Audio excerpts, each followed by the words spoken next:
So I think we're ready to go here. I'd like to welcome everybody this morning to our January 6th, 2022 Planning Commission meeting. I'm Kevin Jeffries, Chairman. Before we get started, I'd like to ask if you have a cell phone with you to please turn it off or turn it on vibrate.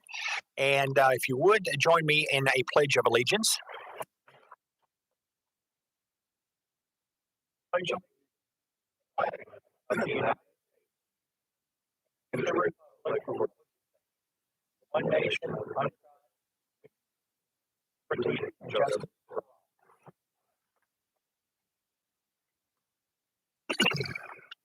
All righty, thank you all. And before we get started with our first docketed item this morning, I'd like to get the staff sworn in. Ms. Haichu. To tell the truth, the whole truth, and nothing but the truth. I do. And with that, Ms. Haichu, would you read our first docketed item, please? Docket PZ 21-025. Application has been filed by W&M Stone Enterprises Incorporated for the approval of a revised development plan self-storage facility on approximately 1.902 acres. The property is located at 6520 West Highway 146 in Crestwood. The zoning is C3 General Business District. All righty, and Mr. McIntyre, I understand you'll be introducing the docket for us. Minutes. Oh, I'm sorry. Sorry. Yeah, you're right.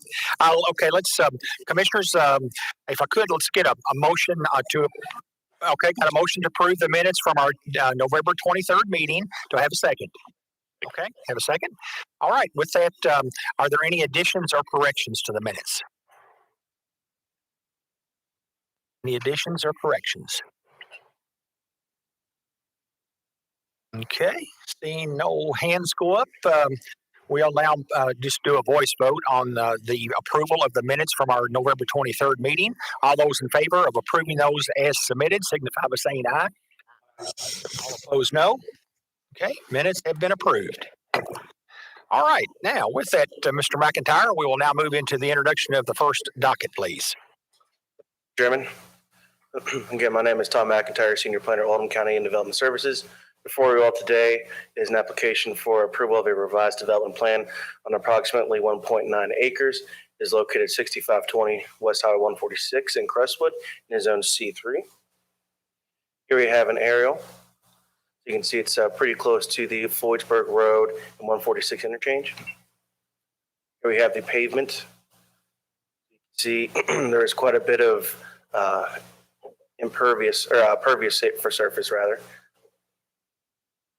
Here we have the zoning maps of the property is Zone C3 with R4 to the south, R2 to the be the east, and C3 to the west and north. As far as case history is concerned, adjoining property APO notices were mailed on the 20th, and the public notice appeared in the ERA on the 16th. For site history, on July 24, 2018, a development plan, conditional use permit, and waiver was approved by the Oldham County Planning Commission by a vote of 13-0. The self-storage facility requires a conditional use permit to operate in a C3 General Business District, which was obviously, or like I mentioned, which was approved back in 2018. Here we have the existing floor plan. So this is the building as it stands today. You have a laundromat and mini storage use. The laundromat is 5,600 square feet, and the mini storage use is 4,400, and the total between the two is 10,000. So again, this is 10,000. This is just a breakdown of the floor plan of what it is. So the green again is mini storage. Blue is a laundromat. The applicant has also been granted the following waiver. The minimum lot size for self-storage is 3 acres. Again, this site is 1.902 acres. So back in 2018, they were approved for a waiver to be less than 3 acres, and they were approved for the conditional use permit to operate a self-storage facility. So today, they're only coming before us today to ask for a revised development plan. But here we have the existing layout as it is. So here's the existing building again. There's parking lot down here, and that pervious space that I mentioned earlier is in this area. Also, you can see here with the aerial, here's that existing building, here's the pervious, here's some of the parking. So, again, the applicant has requested approval of a revised development plan for a proposed 2-story storage facility. The applicant currently operates a 5,600 square foot building out of the existing 5,600 square feet out of the existing 10,000 square foot building as a laundromat. The existing mini storage use occupies the remaining 4,400 square feet. Revised development plan shows a new 29,324 square foot building with 134 units. Area between the existing building and the proposed building will be fenced, and an entrance gate will be redesigned during the construction process. The revised development plan meets the minimum parking requirements of 34 spaces for both the existing and proposed portions. Here we have the development plan submitted from the applicant for this particular application. Again, here's the existing structure. Here we have the proposed structure. The applicant is proposing a 15-foot landscape buffer, which is in this area. Again, if you remember that zoning map, this is all R4, so this is going to be apartments down here.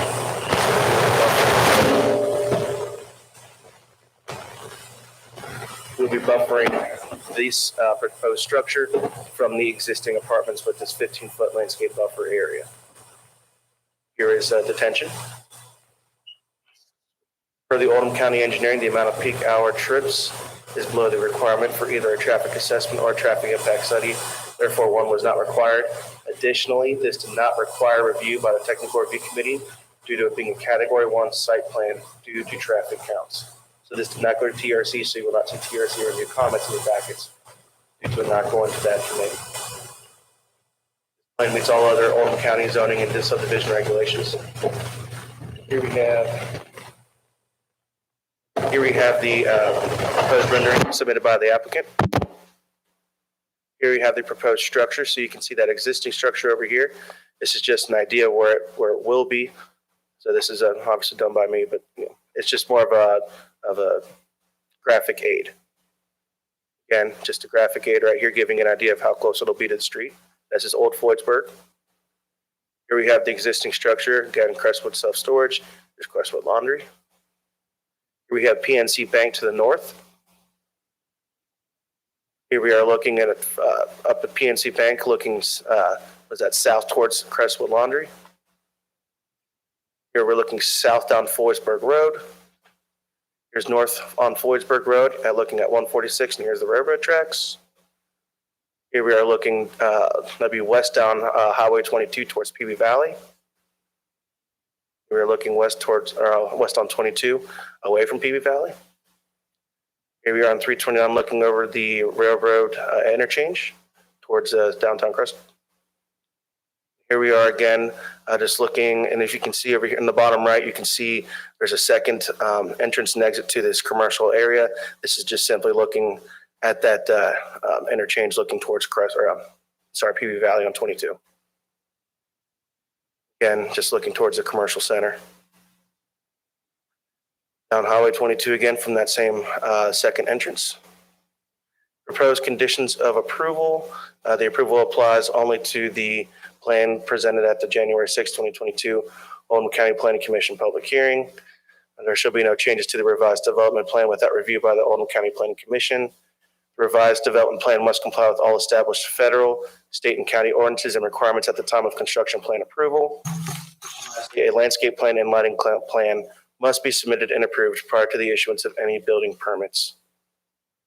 This is all I have for you today. You're calling it 22 and it crisscrosses over there, and you'll see a sign that says Kentucky 146 in front of PNC. So just so nobody's confused about where it is. Okay. All right, Mr. Sullivan, do you have anything that you need to add to this docket? Our county engineer. County engineer. We had provided some comments to a previous draft that was sent of the plan, and designers addressed many of those comments. Some of those were the request to add sidewalk along Floydsburg Road. We did have an additional comment on this revised plan to they should consider connecting that to the sidewalk at the front of the building. Also, just a comment that will need to be that sidewalk easement that's going to encompass the sidewalk needs to be recorded with the Oldham County Clerk. While the site disturbance area is less than 1 acre, this is part of an overall common plan that's greater than an acre. So the applicant will be required to get the KYR 10 permit from the Division of Water and also the Oldham County Stormwater and Erosion Control Permit. And they've shown detention or proposed detention. So I think they understand that, and they'll provide the detention in accordance with Oldham County ordinance. As Tom mentioned, as a result of the traffic on Floydsburg and or the site development, this didn't require a traffic assessment or traffic impact study. And just a note also, with the entrance or any encroachment on on Floydsburg Road, that's a state highway, and the discharge for the proposed detention would need to address a 25-year storm, which is in addition to our county standards. Okay. We have all this summarized in a letter that, if it's not already been shared with the applicant, Tom, you can share that with them. Okay, thank you. All right, with that, commissioners, do you have any questions for staff? Any questions for staff? Okay, seeing none, I'll call on, I guess, Mr. Baxter, if you're going to present for the applicant. Morning, Mr. Chairman, Barry Baxter. My address is 117 West Main Street. I represent the applicant. I have my project manager and my architect here, if I could get them sworn, because they're probably going to stand up and talk about the building and the design a little bit. Okay, Ms. Haichu? You solemnly swear to tell the truth, the whole truth, and nothing but the truth. Garber's here too. I apologize. He had something to do with this as well. Ladies and gentlemen, so I represent Walter Stone, WM Enterprises, and I represented them when they came before you all, I think in 2018, when they went to get this project the first time, when they got the storage component of this. So obviously the regulations require us to have 3 acres in order to have storage, or we need to get a waiver, which is one of the reasons that we came before you in 2018. Just to give you a little bit of history, you all may remember, but there was a laundromat that was over by the Crestwood campus of Southeast Christian for a long time. And that was Mr. Stone. He operated that laundromat for forever. And actually his lease ran out when that property got transferred. And so he had to look for a new location. So he bought this building, which I think is a building that Rick Rash owned for a long time. And there was a florist in there forever. And he bought it and repurposed the building to put in the laundromat. But the building was big and he had some extra space. So then he wanted to do climate controlled storage on the other side of the building, which is what we came before you all in 2018 to get approved. So now, I know you all see a lot of storage, or maybe the Board of Adjustment sees a lot of storage, but apparently there is quite the market for climate controlled storage. So Mr. Stone, as he's looking at that, he's got this piece of property that's just sitting there, and there's not much else that he can do with it. I mean, it's just kind of a vacant lot sitting there. And so he would like to have a building constructed where he can build 134 units. It's a 2-story concept.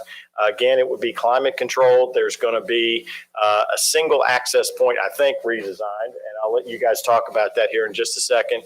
But it's a pretty simple project that he's got, and obviously we're going to have to comply. Mr. Silliman raised a bunch of things that they understand are going to have to be done in order to be able to meet the county's requirements and any state requirements on the state highway. I think what I'd like to do is get my architect to come up and just generally talk about the building itself and the design of what you've done here. And if you need any of these slides, just move the arrows left or right. Thank you. My name is Darius Powell. I am an architectural designer with East and Westbrook Construction, and I've put together the preliminary concepts. Mr. Garber has actually done the engineering drawing, so if we have any engineering-related questions, I'll bring him up as well. Generally, as has been stated already, the concept is to have a new freestanding building, 2-story. The footprint of the building will be approximately 131 by 111, or around 14,500 square feet.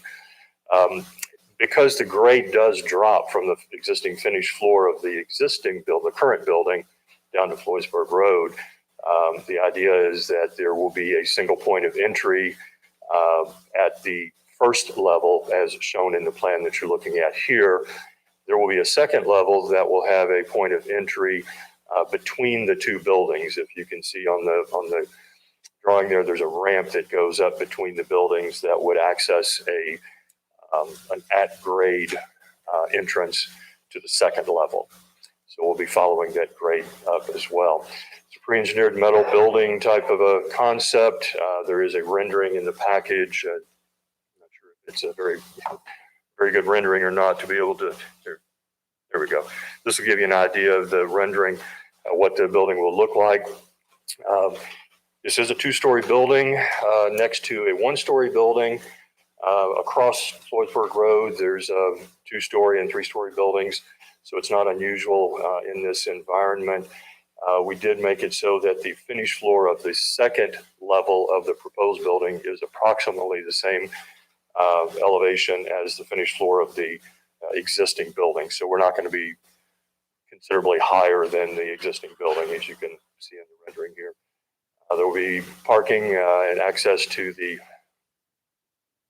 at-grade entrance of the first floor. And it's kind of dark, it's hard to see in the rendering, but it's in the center of the first floor of that building. And if you can see in the rendering where there's a small van drawn, there would be a ramp that would go up right behind that van that would go up to an entrance to the second level of the building, again at grade, but at the second level grade. I'd answer any questions you may have. Could I get your address for the record, please? Just your work address. 4608 Old LaGrange Road, East and Westbrook Construction. Okay. We'll get to some questions here in just a little bit. So.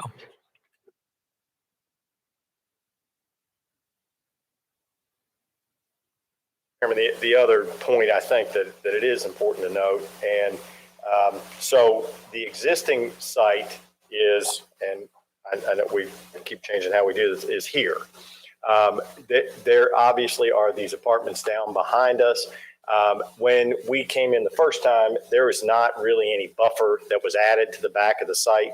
So the proposal calls for the buffer to run all the way up through here to screen between the existing building and the new structure. So that is an additional feature that's going to be added so that those people don't have to look at the back of our building. So that's another feature that will be an additional improvement, I guess, to the site as it exists.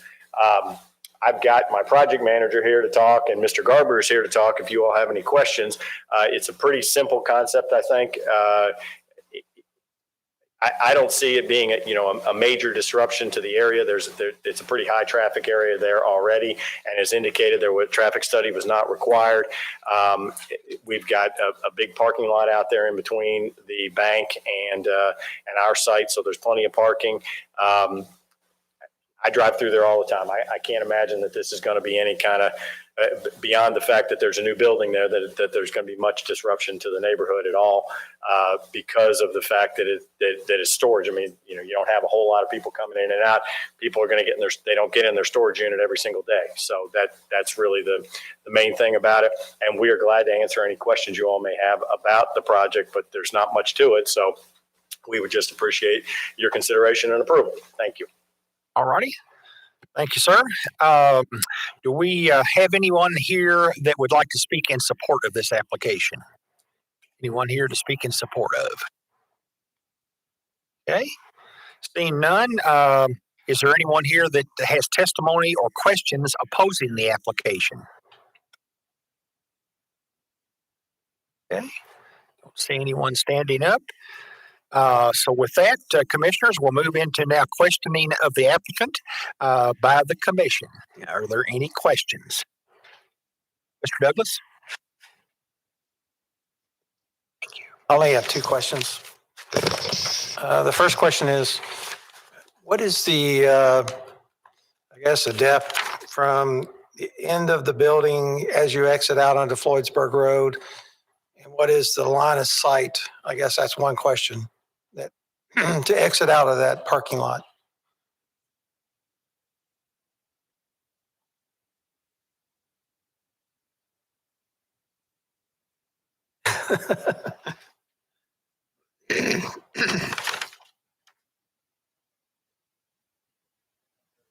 Those, funny looking rulers that We'll need to get you to come forward. Clarify your question. Are you asking about the line of sight distance, or are you talking about the depth of the building distance? If the building depth is close to Floydsburg Road, what's the distance between the end of the building?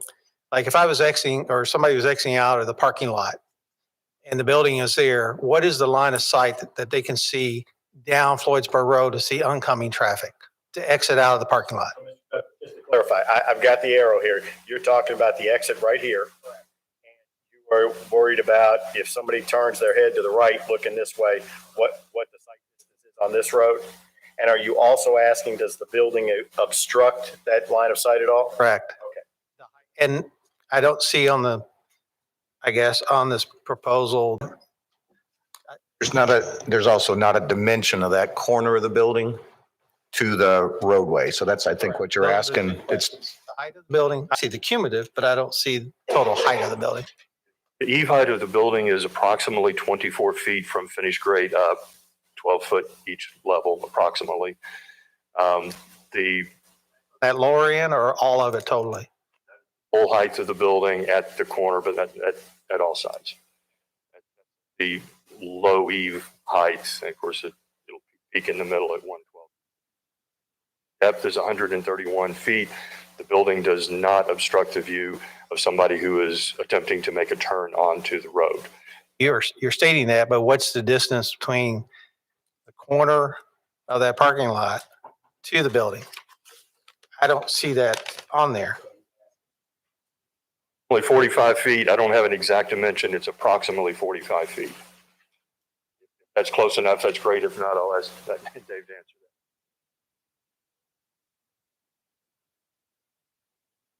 that. Mr. Garber, if you could just name and address for the record, please. Press first. David Garber, Garber Chilton Engineers, 2249 Commerce Parkway. And we got you sworn in, didn't we? Okay. So, Okay. Mr. Garber, and if you look up on the screen, Mr. Douglas is concerned about this corner to here, right? Straight down. I don't know if it's. In other words, the corner of the building to, I guess, to the end of Floydsburg Road there, to the, where they'll be able to see the line of sight. I mean, the other architects said 45 feet, but your graphic cell, it's 40 feet, I believe. And I'm not an engineer, but. There's plenty of line of sight because when they pull out, there's still some green space between the end of the blacktop and then the Floydsburg Road blacktop. So you can see back up, to the south, and that's not a problem. All I can do is take your word for it. So that's good enough for me. Okay. Can I ask a question? Yeah, Mr.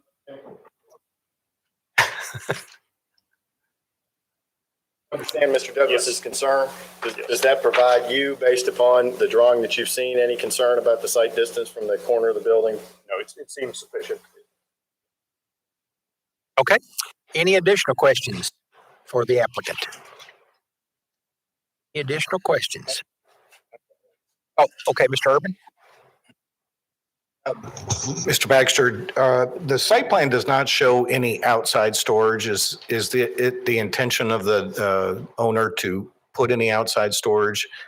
The answer is no. I would ask the project manager, the architect. They're nodding their head, but they're going to. Let's get them forward to get them on the record if you would please. There is no plan for outside storage. So you wouldn't object to a binding element that says no outside storage? No, sir. Great. Thank you. Okay. Any additional questions? All right. I see none.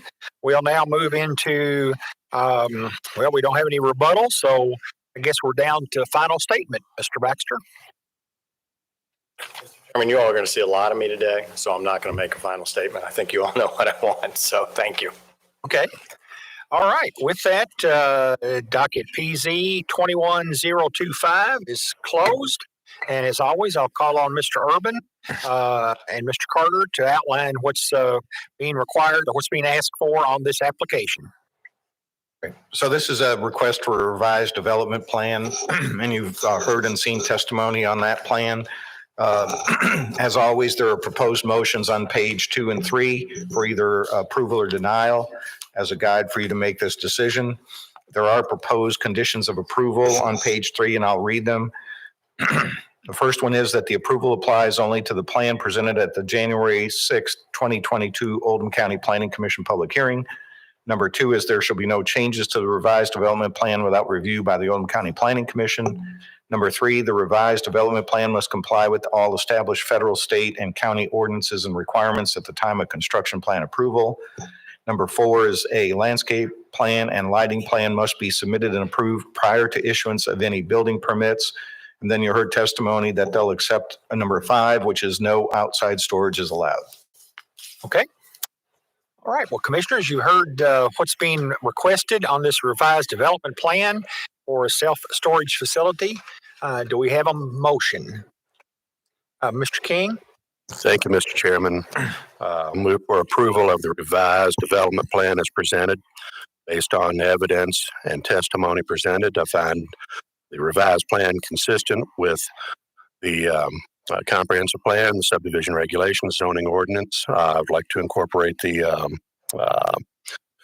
conditions of approval as stated by Mr. Urban into that motion. Okay. Mr. Carter, is that an adequate motion, sir? Yeah. Okay. Do we have a second? Ms. Davis seconds. Okay. All right. Any discussion on the motion to approve the revised development plan on docket PZ 21025? Any discussion? Okay. Seeing none, we'll proceed to vote here, and I'll call on Ms. Haichu to take the vote. And just to make everyone aware, normally in most all of our hearings, I don't vote as chairman unless to make or break a tie. But we are down to 8 members this morning, and so for quorum, I'm going to vote. So I'll be, she'll record my vote at the end of the, after the commissioners vote. But along with the commissioners, correct. Our Mr. Carter, our county attorney, is said that that's that I can vote, and so I will be doing that today on these dockets. So, Ms. Haichu? Ms. Davis? Yes. Mr. Douglas? Yes. Mr. Elder? Yes. Mr. Finney? Yes. Mr. Halfling? Yes. Mr. Hampton? Mr. King? Yes. Mr. Jeffries? Yes.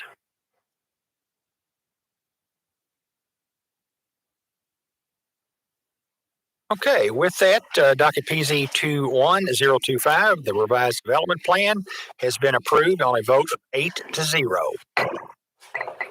All right, with that, commissioners, are we okay to move on into the next 2 docketed items instead of taking a break here?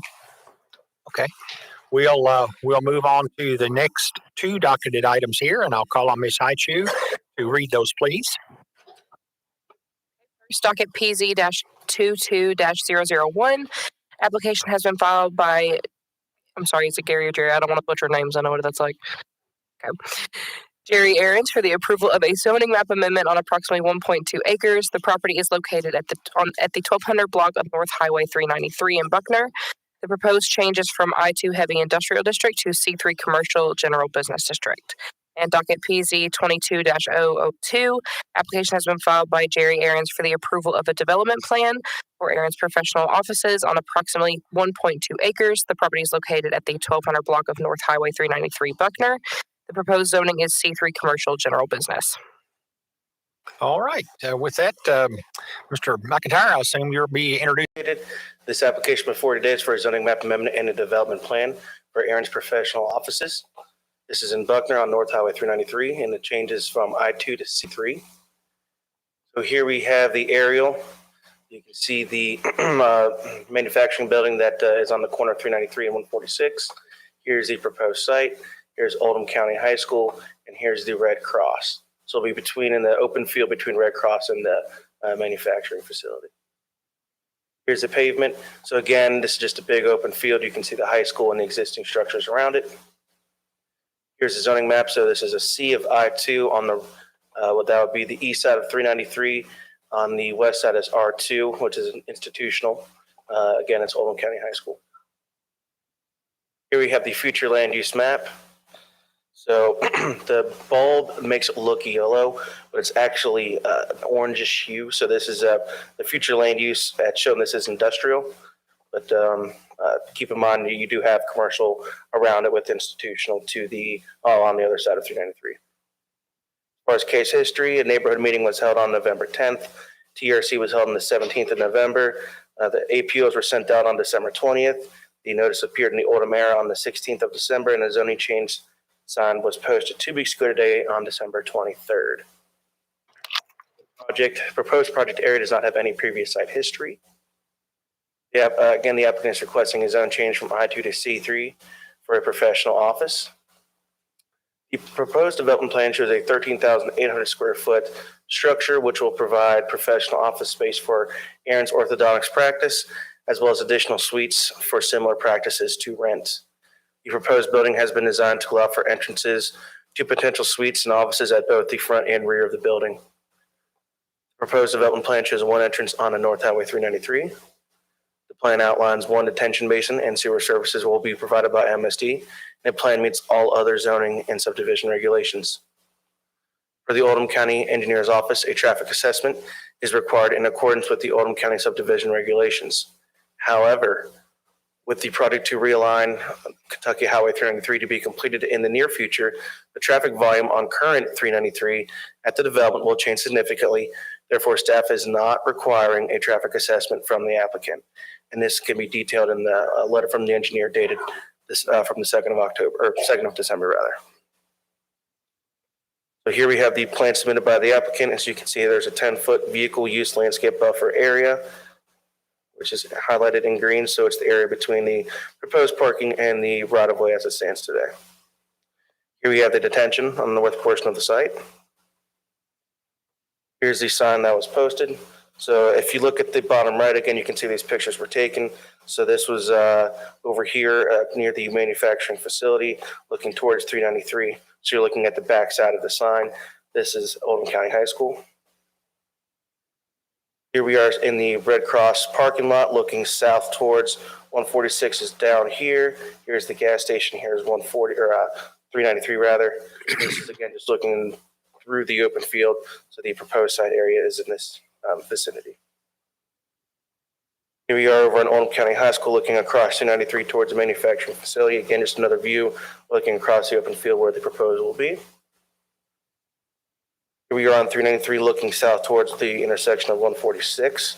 Again, here's the gas station. Oldham County High School is over here. Here's the proposed site area. If we are looking north of 393, you can see Bullies to the right. Here's the Oldham County High School parking lot. And the Red Cross is just off the screen right over here.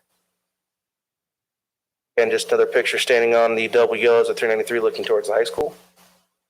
Here's the Red Cross. For proposed bonding elements, the approval applies only to the plan presented at the January 6, 2022 Oldham County Planning Commission public hearing. The development plan must comply with all established federal, state, and county ordinances and requirements at the time of construction plan approval. A landscape and lighting plan must be submitted and approved prior to the issuance of any building permits. And a minor plat must be submitted and approved prior to the issuance of any building permits. Again, just to be clear, this is a zoning map amendment and development plan. So your zoning map amendment will be a recommendation to Oldham County Fiscal Court, and the development plan can be approved today or denied, depending on what you all like to do.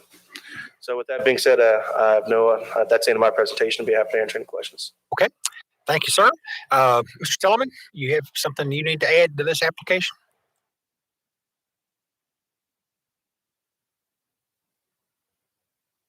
So subsequent to our review for technical review committee, several notes were added to this plan you have before you.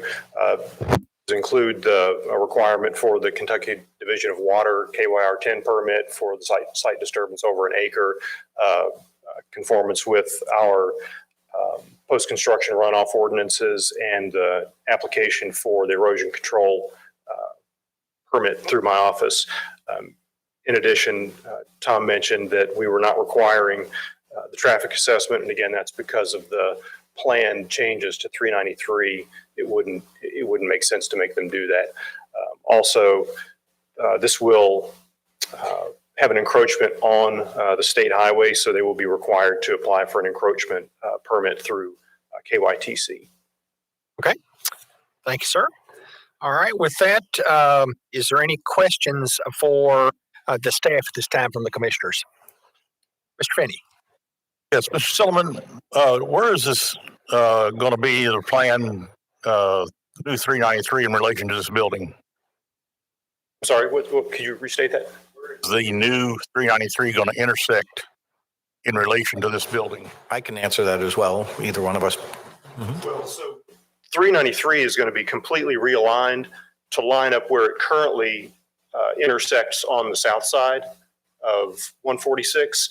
So this will basically become more of an access road to the school as 393 is aligned further to the east. And then it has a horizontal curvature and reconnects to 393 just north of the recycle center near Wendell Moore Park. So 393 as the state highway is getting completely relocated to the east to where it currently intersects on the south side of 146. If you look at this photograph that's up, it would be to the right side of the existing industrial building that's Clayton Lambert. It goes where the soccer field is. And so it's completely moved to the east in this location. Yeah, my initial thought was it was actually coming through that spot in front of the high school there where it's reconnecting. So that was kind of like this is going to be right in the way. So Right, yeah. that was, I just need some clarification there. Okay. Yeah, thank you. Okay. Any additional questions for staff? Additional questions for staff? Okay, seeing none, we'll now move into the presentation by the applicant, our representatives, and others in support of the application. Mr. Baxter, I assume that would be you again. Hey, Mr. Chairman.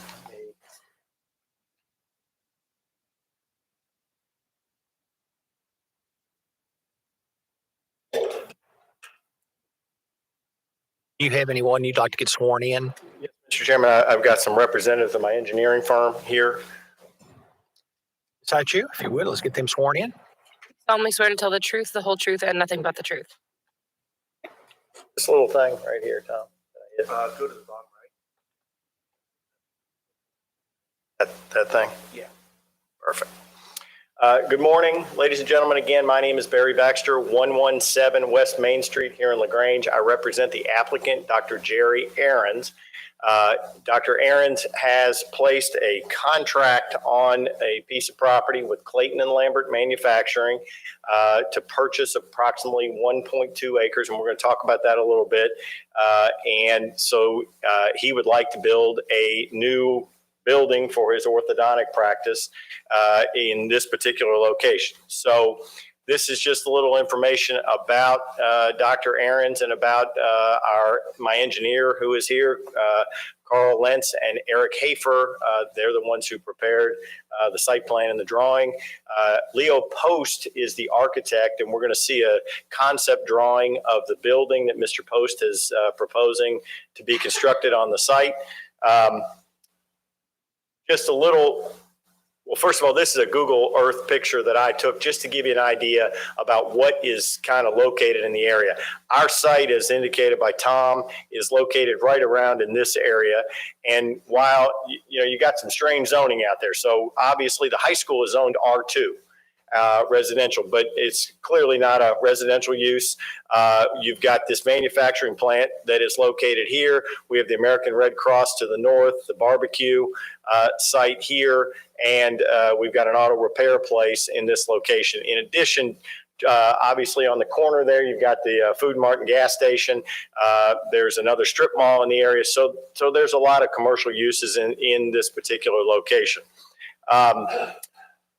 This, as I told you, Dr. Ahrens has a contract to purchase this property. It's contingent upon him getting the property rezoned and his development plan approved. He is trying to put a professional office space in this particular location. So this just talks a little about the intent of the C3 zone. And he's, got a professional space that he wants to put in there. And so that is consistent with what we're asking for in the C3 zone. This gives you the current zoning, and it looks a whole lot better on my computer screen than it does up here. It seems to wash out a little bit, but you've got a lot of mixed zoning in this area. So you've got some R2, I1, I2. There's some commercial zoning, C1 down in the area, and then obviously the high school and the Oldham County campus that's across the street. So again, as I indicated, we've got the Red Cross, the Bully Barbecue, and Protect to the north, the high school, the Food Mart, and the Clayton and Lambert property that is sitting there. And the realigning of the highway is a big deal actually for Dr. Ahrens, because he's not going to have all that traffic running by the front of his site. Plus, he's going to have a whole lot of kids be in this location. We did have a neighborhood meeting. It was at the John Black Center. One couple showed up. They own the property where Bully's is located. I thought they might have some opposition. Actually, they were there to pick my engineer's brain about what they could do with their property. And they were concerned about, they had no concerns about what we were doing. They wanted to know how it was that Dr. Ahrens convinced Clayton and Lambert to sell them an acre. So, there was really nothing that we discussed that had anything to do with any opposition to the project. This is the future land use map. Tom already showed you that. And what is in red is where the Red Cross is, Bully's Barbecue, all of that to the north. And this is just really, in our opinion, going to be an extension of that if you all recommend this zoning map amendment. This is our site plan, and I'm probably going to get Tom's drawing up because it translates a little better. And so, Tom, you're going to have to help me out here. I may have, Go down to right here. yes.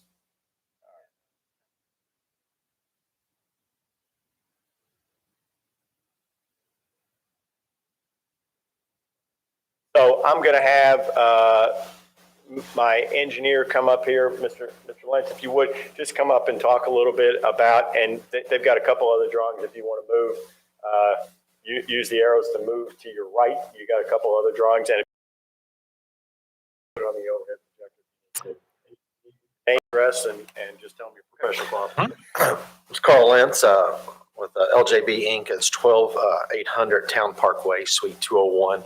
It's a Louisville, Kentucky 40243. Like I said, I'm the project manager. Eric Hafer is our P and PLS professional surveyor for this project. Like I said, this is the development plan for the site that we're showing the 10-foot landscape buffer. The site is going to be adhering to all the landscaping requirements for the land development code here in Oldham County. Like the county engineer stated, we've also got a detention basin that's going to be drained into the state right away. So we got to do some calculations for them to size it and do our hydraulic analysis for the site, whatnot. The parking requirements are within the state land development code. The building setbacks. Said what Mr. Baxter talked about is the owner has an existing orthodontic practice here in Jefferson County. So this is going to be an extension of another office out here. I believe he has an oral surgeon that's going to take one of the offices and have a third one for something in that professional office alignment there. Like I said, the landscape buffer between the parking and the right of way for 393, we've actually set the parking back a little farther because there's an existing sanitary sewer easement that runs parallel with that front property line. So actually the way that the landscape buffer is shown on here, it's going to be, the landscape buffer will start at the edge of the parking lot where the trees are, and it'll run out to the edge of the existing easement for the sanitary sewer. So the trees will be planted between the sewer easement and the edge of the new parking lot there. Questions for me? We'll get to that. Just a minute. Okay. Sorry. Don't leave, Carl. I got to.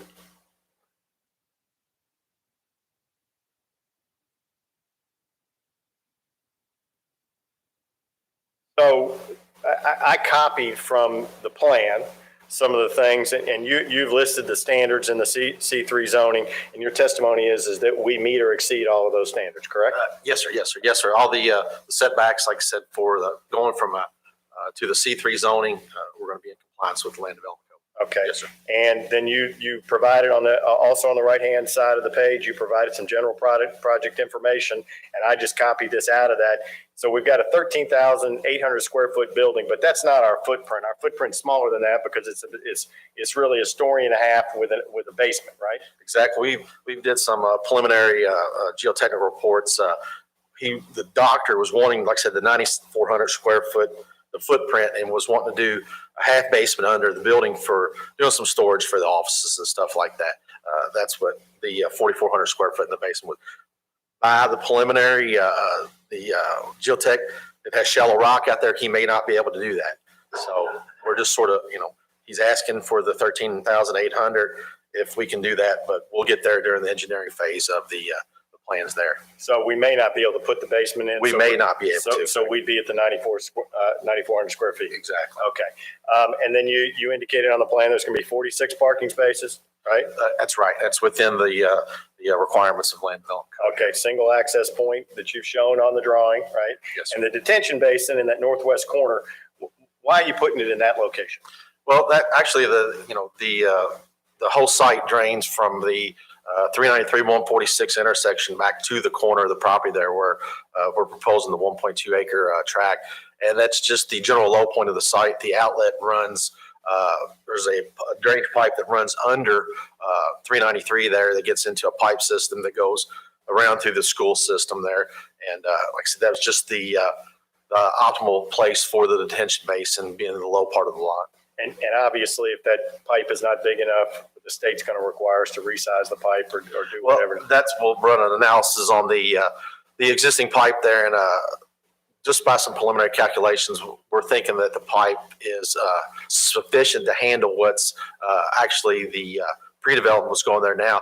Our post-develop, our increased impervious surface, our detention basin should take care of that, but that'll all be in our hydraulic analysis that the county engineer and the state will have to approve.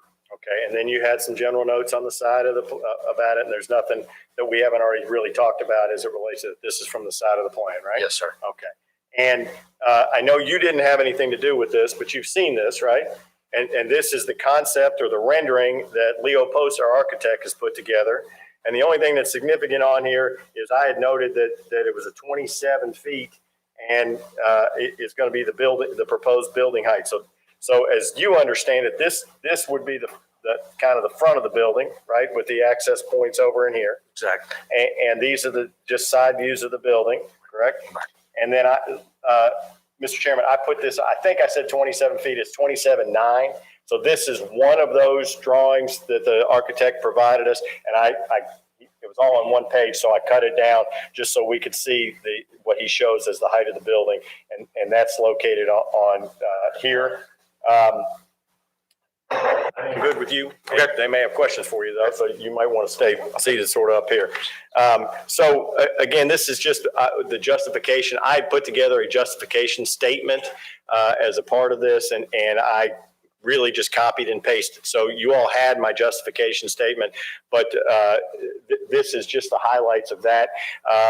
We see a lot of commercial in this area. We think that this is appropriate based upon the number of commercial properties in the area. It's just going to extend the commercial strip a little bit further south.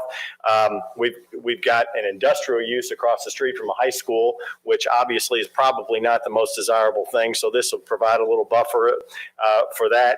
And it fits in the character of the neighborhood. So those are our justifications. And we're prepared to answer any questions you all may have at the appropriate time, Mr. Chairman, but we would ask that you all approve this request development plan and recommend the zoning map amendment. Thank you very much. Barry, can you do me a quick favor? Go about the third slide in your presentation, the aerial photograph. I just want to, it'll further clarify the location of the realignment, that one. See where in the bottom right corner where it says Google Earth, there's a field there. That's the location of the realignment of 393. It'll go through that field, and like Mr. Silliman said, it goes kind of up and to the left a little bit, and then reconnects with 393 right at the John Black Center entrance. In here somewhere, right, Jim? Well, even further off of that, yes, even further. Jim, so then the residual stub of the old 393 migrates to county maintained roadway. We believe that's what the state will do. We're going to ask them to pave it, and then we'll take it over as a county road, but it may stay, because then you'll have two roads labeled as 393. Right. So we believe they will want to give it to the county under our maintenance. Yes. Okay. All righty. So that completes your presentation, Mr. Baxter. Okay. With that, is there anyone here that would like to speak in support of this application? Okay. Seeing none. Is there anyone here that would like, that has testimony or questions opposing the application? Okay, seeing no one getting up, we'll now move into questioning of the applicant, and those, there's no opposing of the application. Commissioners, do you have any questions? Mr. Douglas. I heard something about there was more room for other office spaces in there. Do we know how many? Oh, there would be space for 3 professional offices in the building. The downstairs is going to be used, if they can build the basement, it's primarily for storage. And at one point, somebody explained it to me and it kind of went over my head. Some piece of equipment that one of these doctors uses needs an area out of their office that comes up through the floor or something, and that's the other purpose of that. So. Was the required or minimum parking spaces figured with the downstairs if it was built, or no? Can they reduce that? We need to, if you would, come back up and put that on the record, please.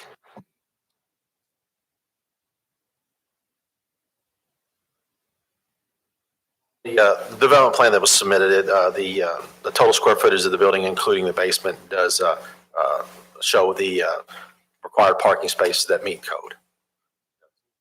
Will the parking spaces stay the same if the basement is no longer built? We'll lose that square footage, but we're right at the minimum now. It does not exceed the maximum. Okay, thank you. Right side of the big size plan, Mr. Lentz put in there the required spaces for 13,800 square feet. And he did his calculation. The minimum number of spaces is 46. The maximum number of spaces would be 69. So we are at the minimum. Okay, anything else, Mr. Douglas? Okay. Any additional questions, commissioners? Okay, don't see any hands going up. So with that, let's see, I guess we'll move into final statement, Mr. Baxter. I appreciate your all's attention to this. Dr. Ahrens, as you all, some of you all probably had your kids' teeth fixed by him. So I know I spent some money, so I'm getting my money back now is what I'm trying to do here. But in any event, I would ask you all to recommend to the fiscal court that the zoning map amendment be approved to C3 and that you approve his development plan for this site. Thank you very much.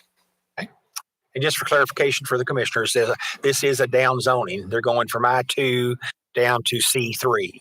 So it would be a recommendation to fiscal court to basically down zone this particular piece of property. So, okay, with that, ask Mr. Urban to outline on we consider docket PZ 22001, which is the request for the zoning map amendment. And I'll ask him to outline that, please. And to further clarify what you're talking about, years ago, we used to have what's called tiered zoning. So in the I-2, you could have done this use. It was changed so that it's now only the uses within that zoning classification. So that's why there's a request to change the zoning. Again, this is a recommendation to Oldham County Fiscal Court for a zoning map amendment. On page 2, it starts with proposed motions to either approve or deny. And your first decision to make is whether or not the proposed zoning classification is going to be recommended to fiscal court. Okay. All right. We'll take the development plan after that. Sure. All righty, Commissioners, you've heard Mr. Urban outline what's being requested on the first docket here on the zoning map amendment request. What's the pleasure of the commission? Mr. King? Thank you, Mr. Chairman. I will move for a recommendation of approval of the zoning map amendment as requested to Oldham Fiscal Court. Based on testimony and evidence presented, I find no conflicts with the comprehensive plan nor with the subdivision regs or future land use map. Find that the proposal is consistent with the variety of uses in the immediate vicinity. I think that's all I need. Okay, Mr. Carter, is that adequate, sir? Okay. Do we have a second? Okay, Mr. Finney seconds. All right, and now any discussion on the recommendation for the zoning map amendment that will go to fiscal court for their consideration? Is there any discussion? Discussion. Okay, seeing none, I'll ask Ms. Highshoe if you would to let's do the vote on docket PZE 22001, which is the recommendation for a zoning map amendment that will go to Oldham County Fiscal Court for their consideration. Mr. Havling, Yes. Mr. Finney, Yes. Mr. Hampton, Mr. King, Yes. Ms. Davis, Mr. Douglas, Mr. Elder, Mr. Jeffries,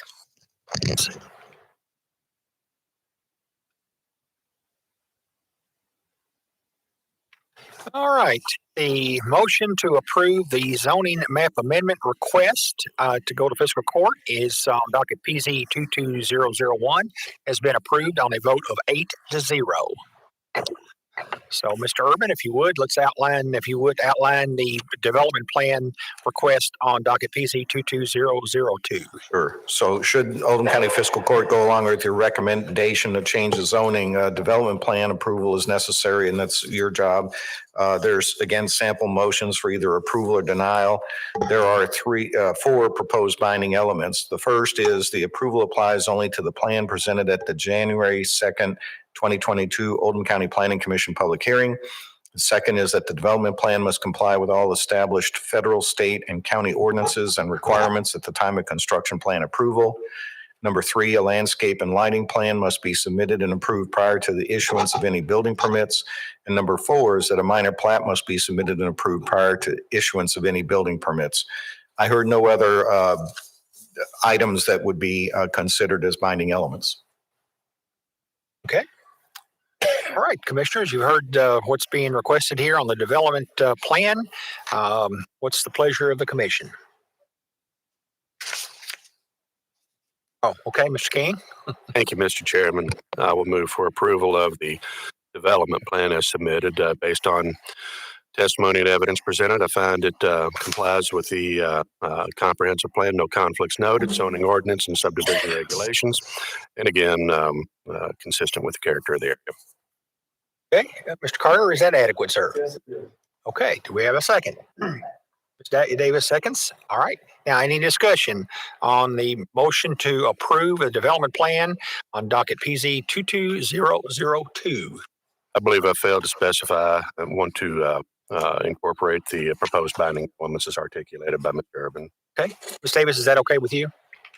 For him to add that? Okay. All right, any discussion? Any discussion? Okay, seeing no hands go up, we will proceed to vote on the development plan on docket PZ 22002, and this is a motion to approve. Ms. Hachu, what? Yes. Ms. Davis, Mr. Elder, Mr. Hampton, Mr. Havling, Mr. Finney, Mr. King, Mr. Jeffries, Yes.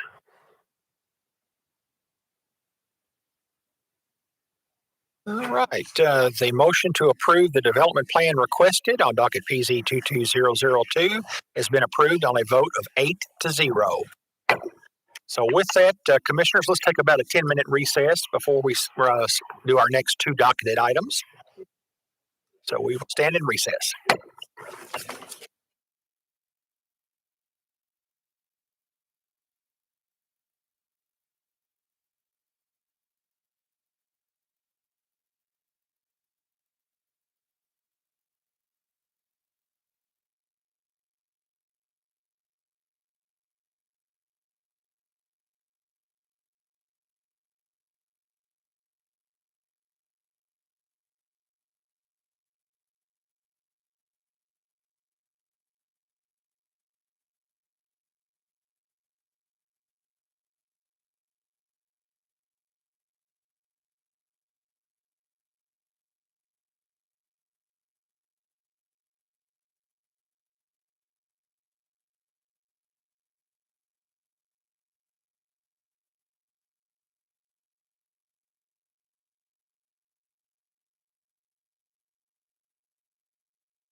All righty, folks.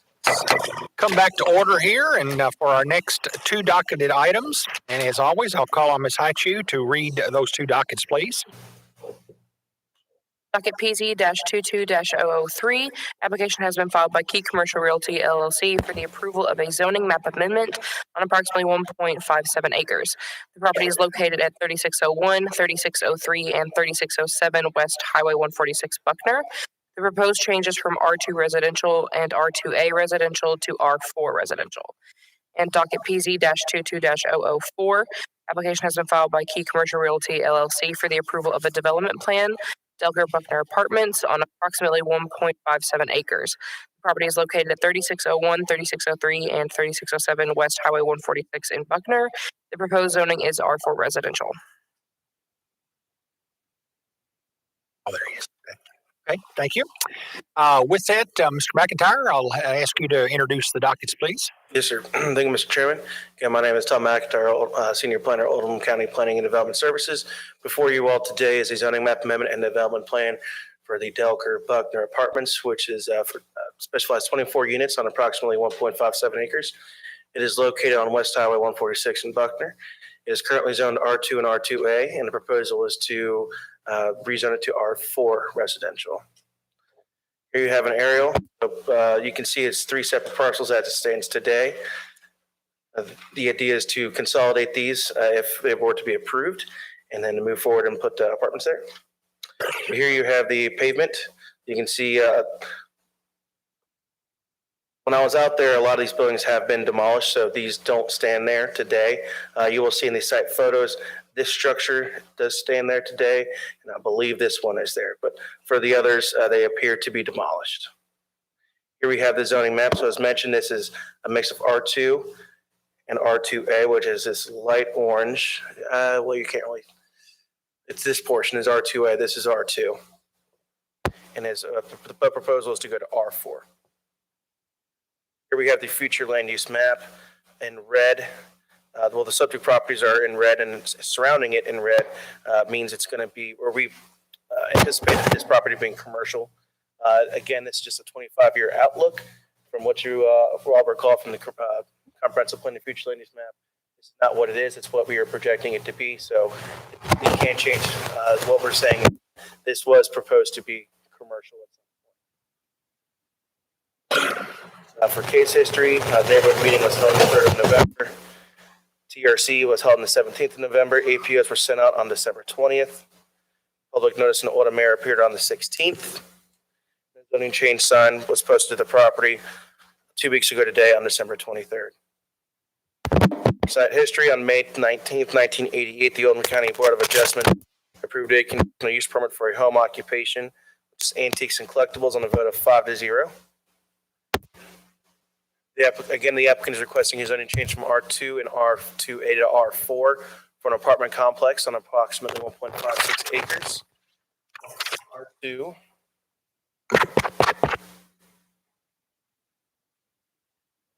Test. Got a little technical issue here, hopefully.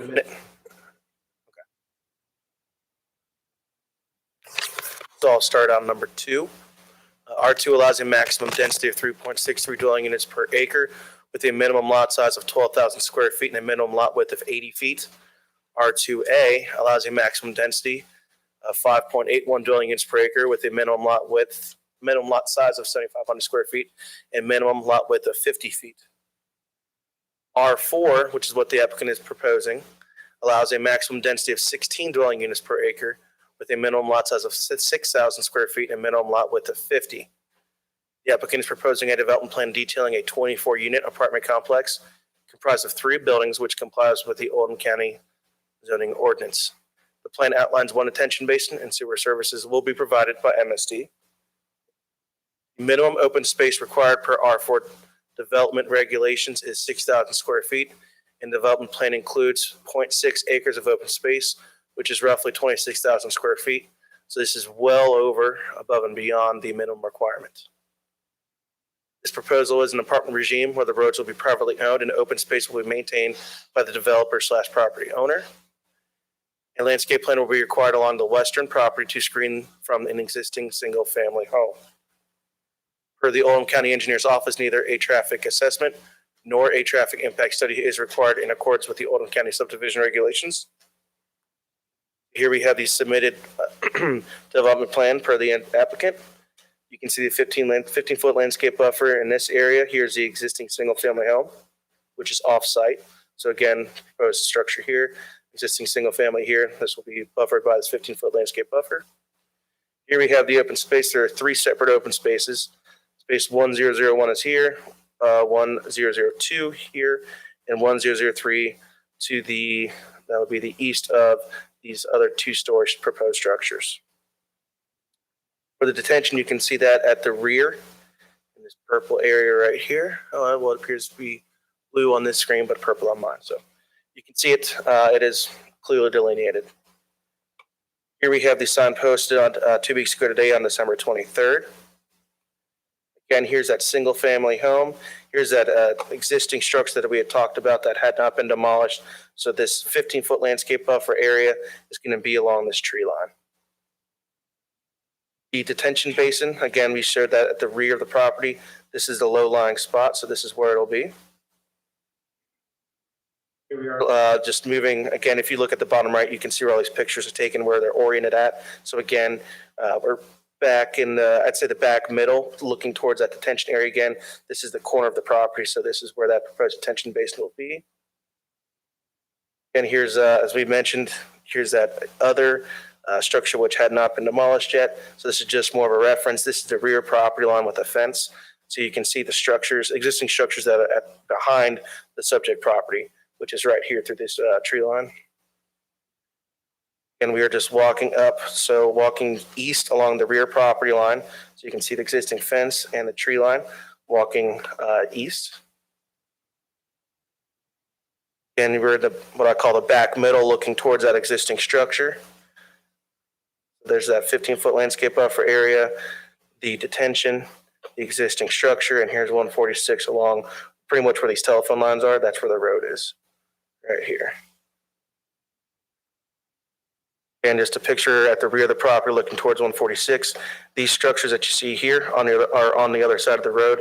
So between this and this, I guess, berm, what you want to call it, is 146. And just another picture at the rear of the property looking towards 146. Here we are looking at the, I guess, the rear eastern corner. And again, here's existing structures that you can see beyond the tree line that are not part of the subject property. Here's an existing road that goes back to those existing structures that are behind the subject property. And this is what appears to be a survey marker just showing where the property line is, just giving you a graphic reference. Across the street is 3608 West Highway 146. And again, if you look at the bottom right, you can see where exactly these properties are in relation to the subject property. This is 3604. And this is 3508. Again, all these are on the other side of the road. Here we are looking east towards the, towards the LaGrange. Here we are looking west towards Buckner. Here we're looking across the street again. So this is 146, looking across the street. Here's a sign posted. You can see, for the most part, all 3 parcels. You don't get the full extent of it, but this is the best graphic I could get for looking north across the street at the subject property. For proposed binding elements, the approval applies only to the plan presented at the January 6, 2022 Oldham County Planning Commission public hearing. The development plan must comply with all federal, state, and county ordinances and requirements at the time of construction plan approval. A landscape and lighting plan must be submitted and approved prior to the issuance of any building permits. A consolidation plat must be submitted and approved prior to the issuance of any building permits. Any cumulative phasing plan shall limit the number of units issued to 19 per year. That is all I have today. I'll be more than happy to answer any questions. All righty. With that, I'll call on Mr. Silliman first for his comments.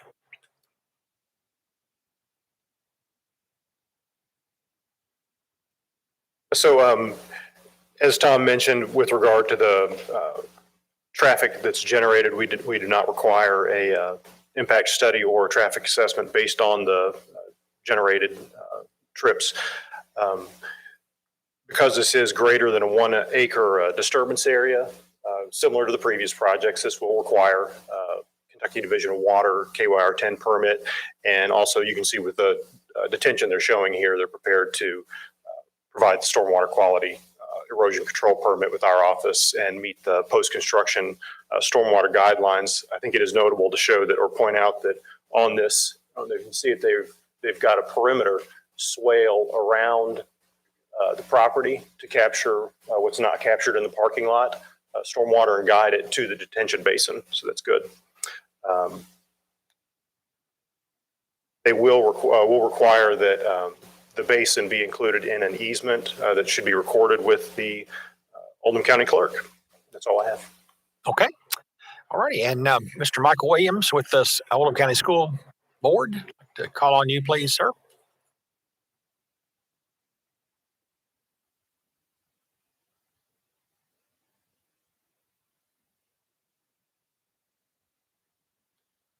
So based on the property, If you would, name and address. Michael Williams, 6165 West Highway 146, and that would be the Oldham County Board of Education. Thanks, sir. So based on the property with the 24 units, it should net us at this point 8 students.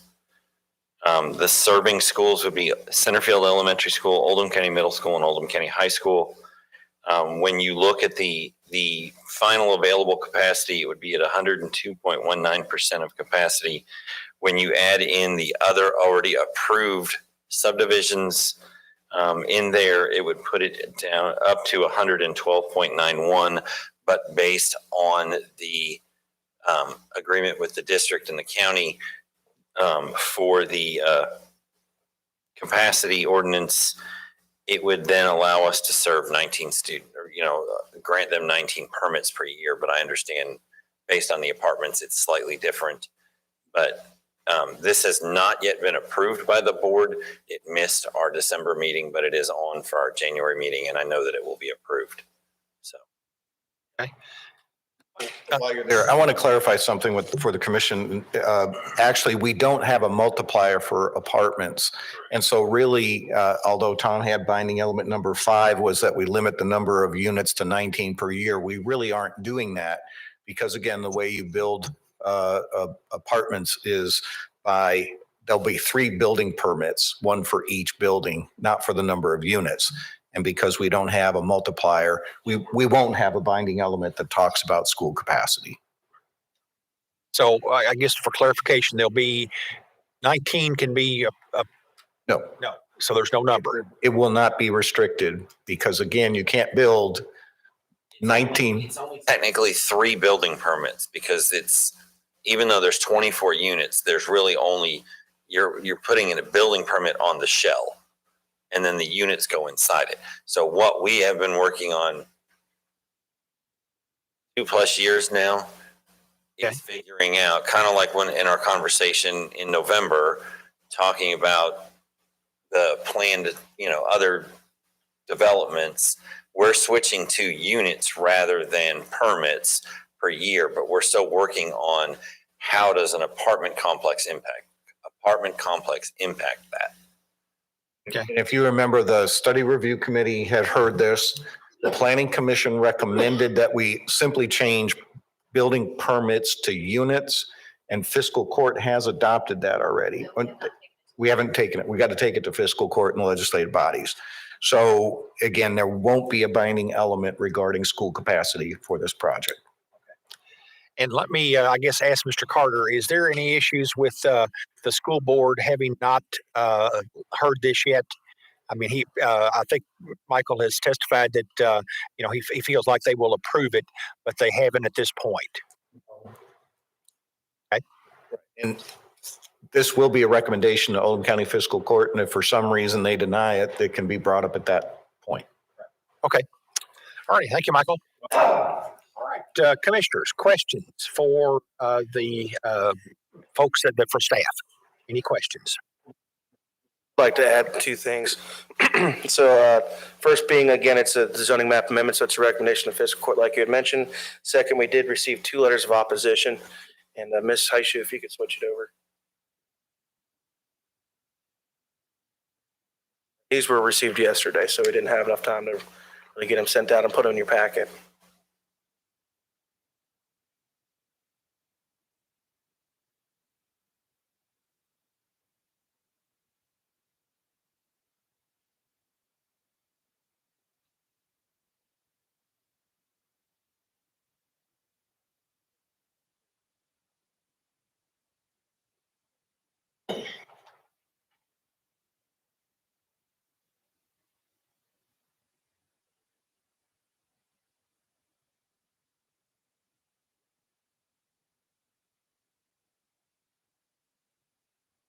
I'll put on the second letter now. Okay.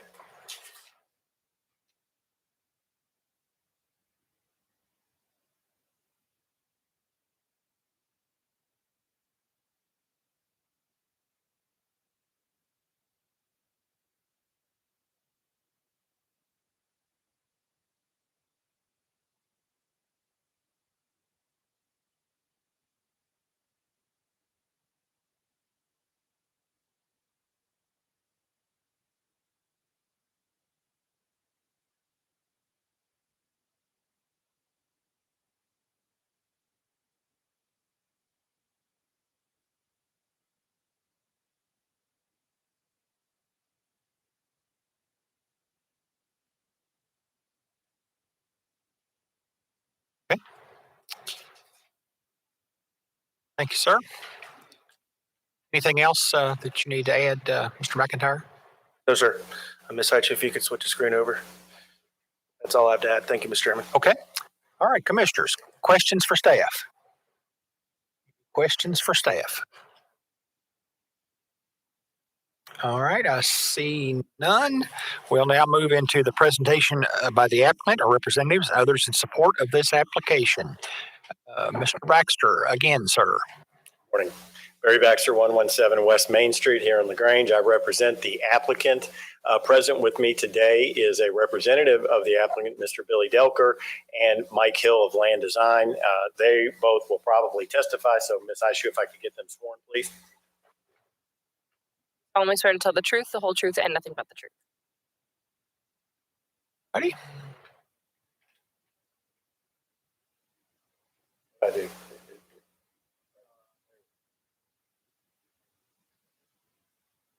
Way to go. You want me? Way to go full screen. Hang Tom. Now what do I do?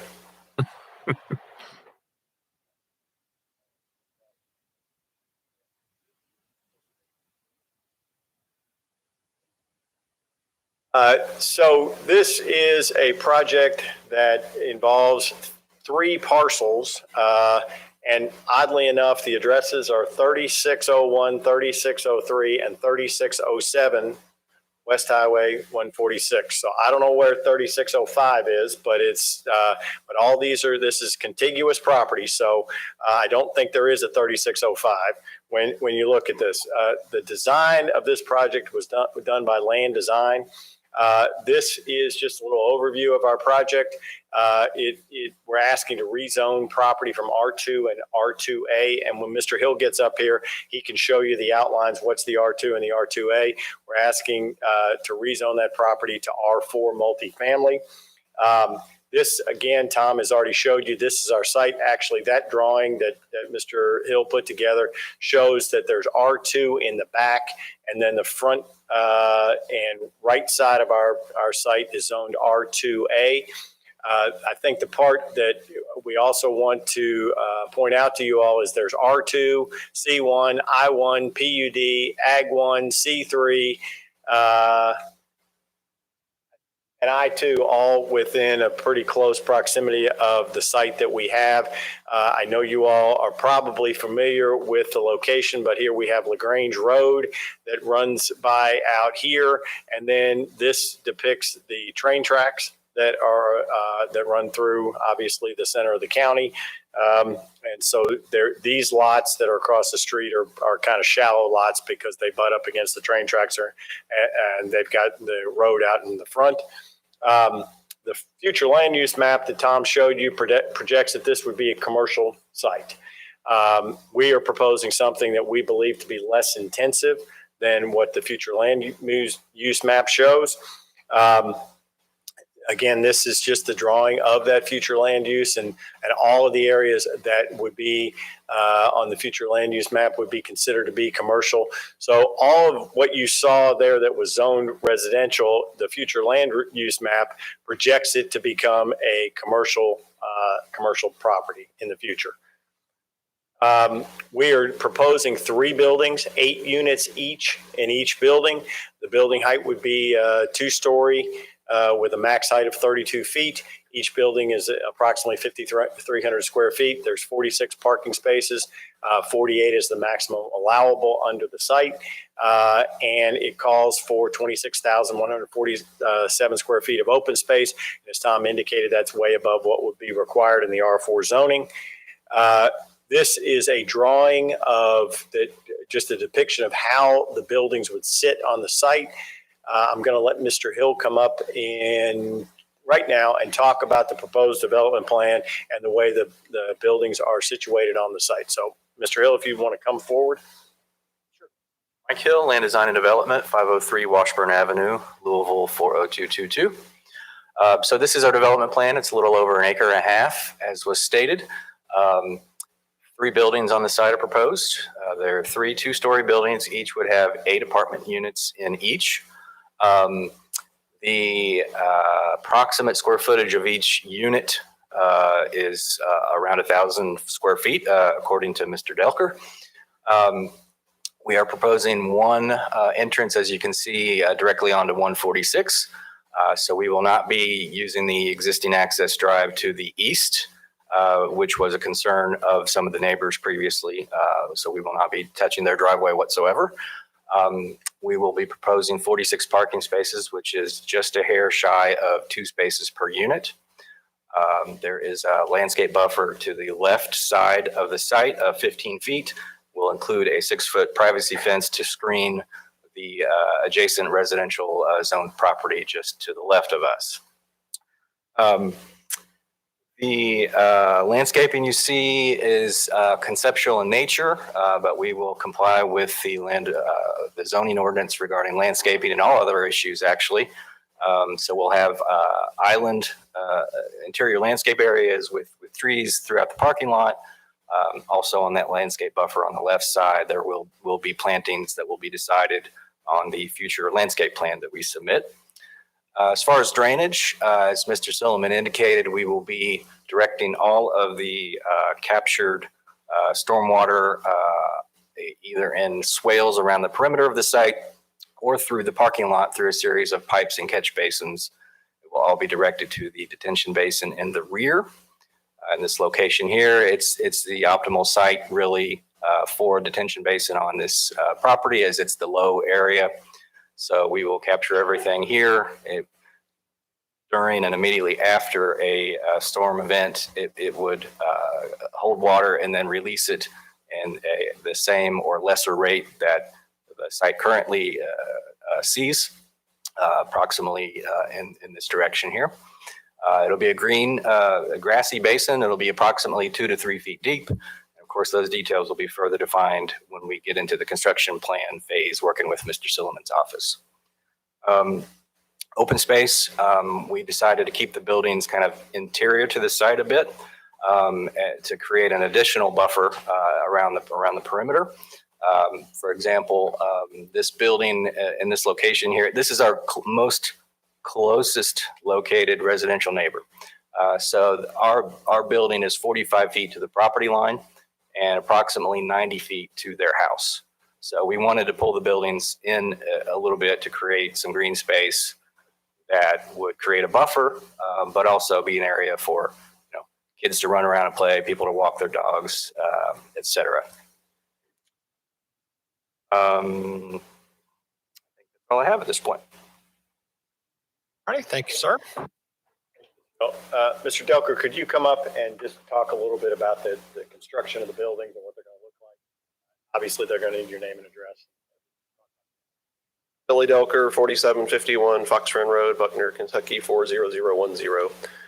So I think a good reference would be the apartments that were just built in Buckner on Quality Place, corner of Quality Place and 146. I was one of the partners in that project. And so while those buildings are larger, they're 16 plexes, they were a variation of 1, 2, and 3 bedroom units. These will all be 2 bedroom units.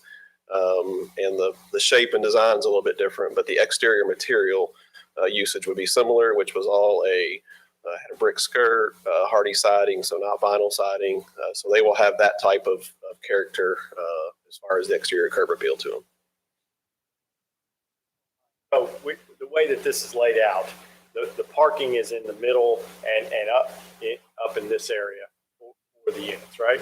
And this shows that there's a single access point to the buildings here. I mean, how is that going to work out? I mean, obviously, is there interior lobby or is there a breezeway? So there'll be exterior breezeways.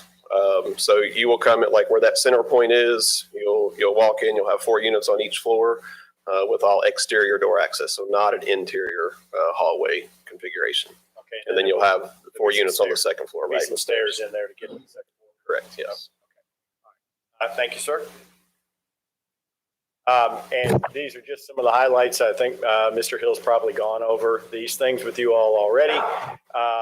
And as we talked about the area in the zoning, there's a wide array of zoning in this area within the 500-foot radius. So what we have here, we believe to be appropriate based upon the neighborhood to upzone this. I think that's the term, right, Jim? We downzoned the last time. Now we're upzoning to the R4. It would remain obviously residential. I am going to go back just a second here and ask Mr. Hill to come. Mr. Hill, can you come up again? You saw, and Tom laid them here, these letters of opposition. And one of the letters that came in, or the email came in from Susan Acree, and the other is from Velma Seward. You were looking at your plan. Can you just, using this drawing, show generally where those properties are located? Sure, they're both basically to the rear. This is the Seward parcel here. It's a large 5-acre tract that extends much further beyond our site. And then this little flag lot stem here is Acree. And they also have a property that's further back and to the right of our site.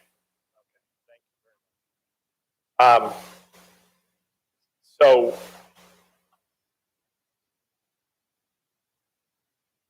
when I was looking at the comprehensive plan and looking at things that I felt were applicable by way of justification, you've got LU-2-4, which is to address affordable housing within all areas of the county. And under that, there's subsections 1 and subsection 4. Subsection 4 talks about infill, and then subsection 1 is to encourage the development and preservation of properties for low and moderate income housing. And there's a need, I'm always surprised, but when I talk to developers who are developing apartments, I said the first thing I ask them is, do we need this? And they, to a man, come in and tell me that there is a definite need in Oldham County for additional apartments. And I say, no, wait a minute. We're building apartments everywhere I look.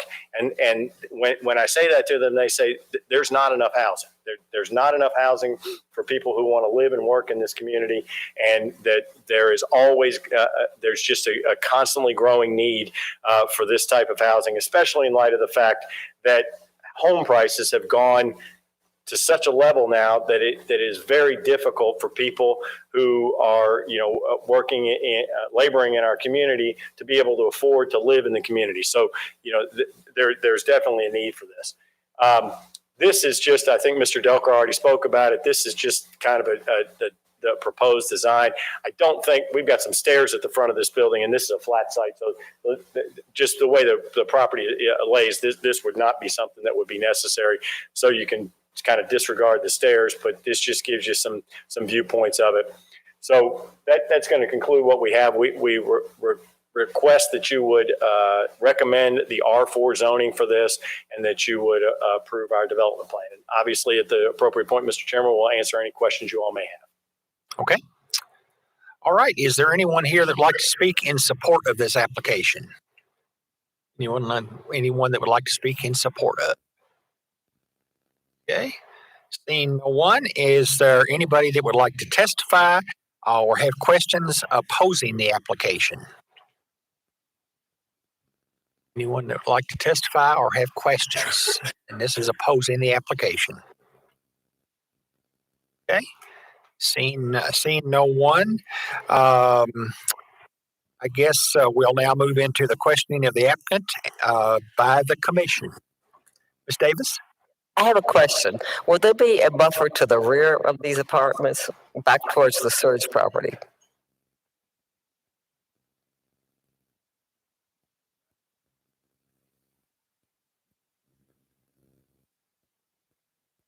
The color runs fine.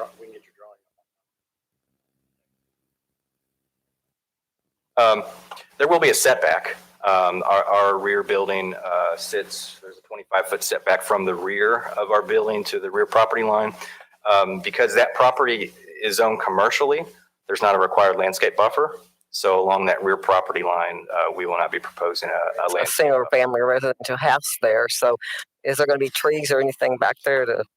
There are, and maybe you can see it on the aerial photo better and see the distance. There is a significant tree mass on their property, and they sit several hundred feet back from our proposed site. Thank you. Anything else, Ms. Davis? Yes. Mr. Hampton? Mr. Chairman, I don't want to abuse protocol here, but I know we're talking about zoning, but they were put in development too. So we're looking at both of them together, sort of, so I can ask questions on the development side. Absolutely. Thank you. There's some pretty big trees out there. Are all those going to be taken down?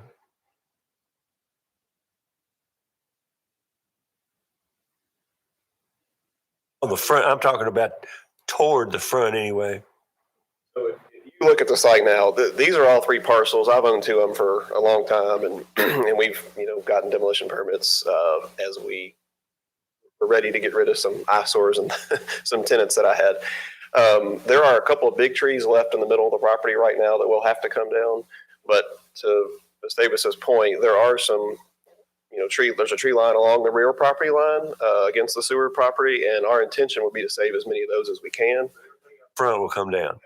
Will have to come down, yes. Secondly, I'm kind of a visual guy. Is it appropriate or not appropriate to, instead of saying they're going to look like the apartments up in Buckner, to have an exact design plan? I mean, just because you say they look like that, I don't know what they're going to look like. I brought those up just as a representation, I guess. Assuming we get the project approved, then we will move into more of an architectural phase of drawing those plans. The one building that was shown in the picture was just meant to be, again, an example. Anything today that shows exactly what you're going to build. And you won't, if everything gets approved, as long as it fits this footprint and the square footage and everything else, you don't have to have anything else approved as far as the design. As far as the design, but I wouldn't be opposed to some type of a binding element that specified what those exterior materials would be, that I've testified saying that they would be, if that were to be of a concern. I just use those apartments, and there's a stigma sometimes, I think, to vinyl siding being kind of an inferior product or a cheap product, that kind of thing. I don't know if that's completely true or not, but to give an example, that's why I was comparing those apartments in Buckner to say that, it's a full masonry exterior, it's a hardy siding. Question it at all. I'm just questioning what is the design exactly, and we don't see that. Okay, thank you. Any additional questions, Mr. King? Thank you, Mr. Chairman. Mr. Baxter, I don't know if this is for you or for Mr. Hill, but number of existing curb cuts as is onto Highway 146, how many do we have currently? And your proposed? They're feeding me, so yes. All right. And the proposed has only one. Yes, sir. Thank you. That's all I have. And I think if I understood Mr. Hill's testimony, there's one kind of in this area. And that was a concern if we were going to use that as the entrance point. So that's why, to address the concern of the highway department, it's moved to the center. But as proposed, you go from 3 to 1. Thank you. Hey, Mr. Baxter, I have a question. What are the price points for these units? Talking about the rent? Yes. The rental. So I will give you a comparison. I don't know for sure what they're going to be 12 months from now, but the 2-bedroom units, we've actually sold the apartments in Buckner. Someone bought those from us, but at the time in which we sold them, the 2-bedroom units were renting for about $1,270 a month. So I think they will be somewhere in that, $1,150 to $1,400 range is where I would suspect they would be. But as someone's already commented, costs are rising rapidly on construction and housing costs. So I don't know for sure, but I would think they would be in that range. Okay. And one other question, Mr. Ducker, while you're up here, what about, are they handicapped accessible, the units? There will be the option for handicap accessibility in some of them, yes. Okay. All right. Any additional questions, commissioners? Mr. Douglas. And I understand that LaGrange Fire Protection District already pretty much stated one fire hydrant for complex. Is that determined later on? Sir? Yes, sir. Is that determined later on when that placement of the fire hydrant is made? I didn't see it on the proposal. Yes, preliminarily, the fire department has indicated they will want to work with us at the construction plan phase to locate exactly where that fire hydrant would be located. Appears that it's going to be a private road. Is that correct? Who maintains that? The owner of the property? The property, yes. And I'm not working on the fire department or anything else, but I assume that, I'm not going to assume anything, but they can come in and out of their complex easily enough with the big equipment that they need to. Have indicated that they are acceptable of our maneuvering proposal. And one last question. I noticed that the trash dumpster is enclosed and then it is one dumpster that will be placed there. That's sufficient for that number of units. Okay, thank you. All right. Any additional questions? Additional questions? Okay, seeing none, we're down to final statement of the applicant. Again, ladies and gentlemen, we are asking for a zoning map amendment and that you make a recommendation to the fiscal court that this property be zoned R4 from R2A and R2.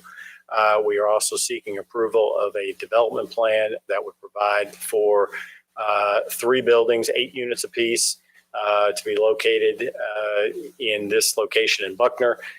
It is our belief that based upon the provisions of the comprehensive plan that this is an appropriate use of this property. Again, the future land use map shows that this is projected to be commercial, and based upon the zoning and the mixed zoning in the area, we think that this R4 is an appropriate use of this property and an appropriate infill in this particular location. So we would respectfully request approval. Thank you, Mr. Chairman. Okay. All right. With that, we're down now to consideration first for the zoning map amendment request. And let's see, that's on PZ 22003. So, Mr. Urban, would you outline that, please? Sure. Real simple. It's a recommendation to the Oldham County Fiscal Court for either approval or denial of the zoning map amendment. I forgot to remind you on the last one, but the applicant always has submitted justification statement, which you can rely on in your decision if you choose, all or part of it. And again, it's a recommendation of fiscal court. Okay. All right. Commissioners, you've heard the request here on docket PZ 22003, which is a zoning map amendment request. We will go to fiscal court from R2 residential district and R2A to R4 residential district. What's the pleasure of the commission? Mr. King? Thank you, Mr. Chairman.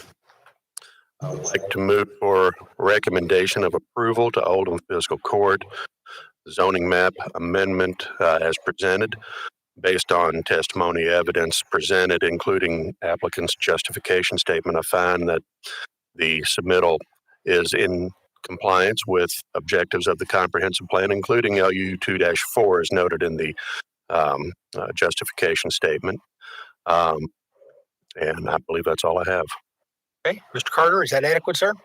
Yes. Okay. Do we have a second? Second. Mr. Heflin seconds. Okay. Any discussion now on the recommendation to Oldham County Fiscal Court for the zoning map amendment on PZ 22003 from R2 and R2A to R4 residential? Any discussion? Okay, seeing no hands go up, I'll call on Ms. Haichu to record the vote, please. This is a motion to approve the recommendation to Oldham County Fiscal Court. Mr. Hampton, Yes. Ms. Davis, Mr. Douglas, Mr. Halfling, Yes. Mr. Elder, Mr. King, Yes. Mr. Finney, Yes. Mr. Jeffries, Yes.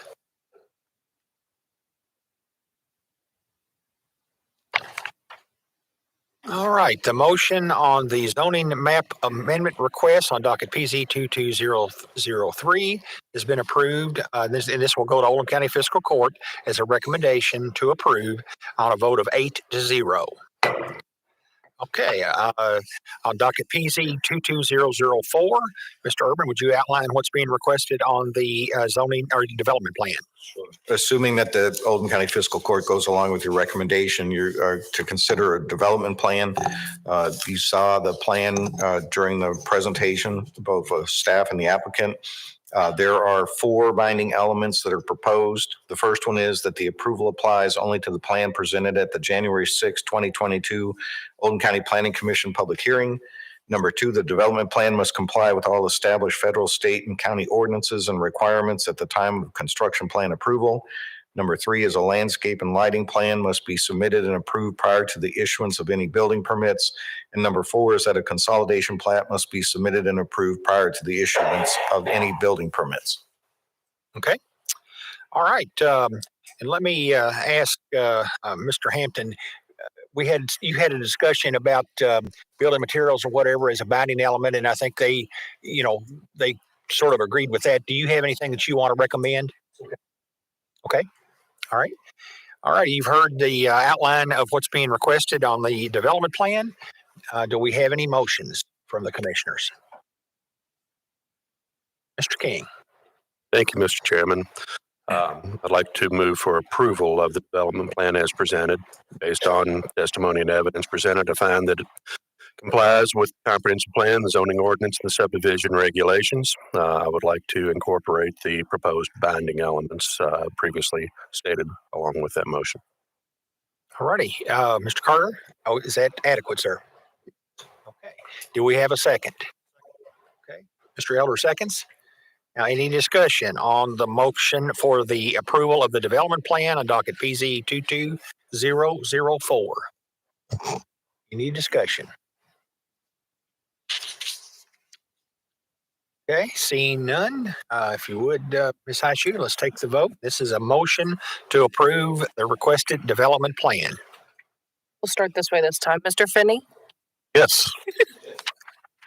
Ms. Davis, Mr. Elder, Mr. Douglas, Mr. King, Mr. Halfling, Yes.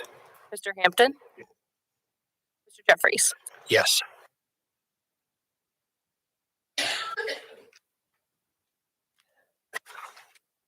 All right, the motion to approve the development plan on docket PZ 22004 has been approved on a vote of 8-0. All right, commissioners, are we okay with moving into our next 2 docketed items? Okay. Let's see. All right. I'll call on Ms. Haichu again I'm sorry. Minutes because I got to load something on here and I had too much coffee. Okay, sure. We can take a recess here for Just 5 minutes. okay. All right. Commission is in recess.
These to you once.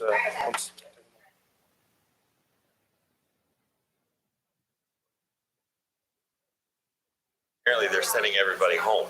I'm like, there's a dusting on the ground. Yep, time to hold siege. All right.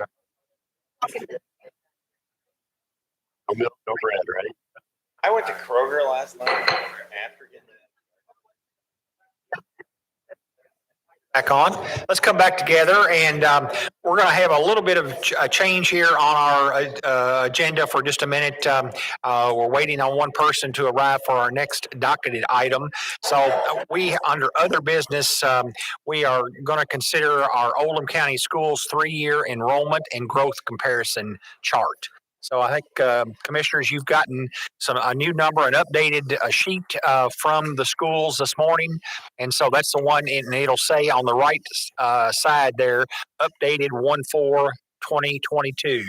So if you could look at that, and I'll call on Michael Williams with the Oldham County School Board, school system to present the 3-year enrollment and growth comparison numbers, and then we'll need a motion here in a little bit to accept these.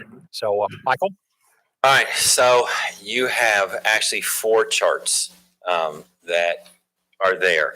And looking at our growth numbers, and if you look down at the bottom of each of them, it lists the enrollment growth over the years. And so for the last 2 years, because of COVID, we have actually lost students because of parents are opting to place their students in homeschool or provide other means. But you also see on that chart, and as it's given to you every year, the projections for the next 3 years going out, because that's how our projections work. So if you look at that, first one, which is just our 3-year district enrollment, you would see that at this point, the number that really applies to my work with you all is that ratio number that is in the 3-year average center column, the very bottom number. If you look at that for right now, it says a negative 0.262.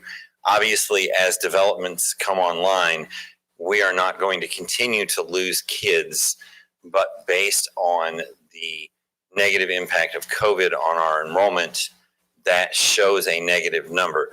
When you go through all of these, the 10-year, which should be your 3rd page, actually gives you,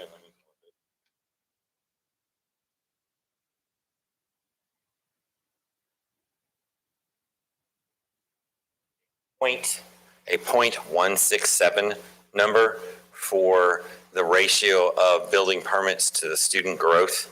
So that is the number that we are going to use for the next calendar year of that 0.167. From this point forward for developments, when I come in and I tell you this is how many students we expect from that, that's the number that I will be using. And I'm more than happy to answer any questions. Okay. All righty. Commissioners, do you all have any questions for Michael?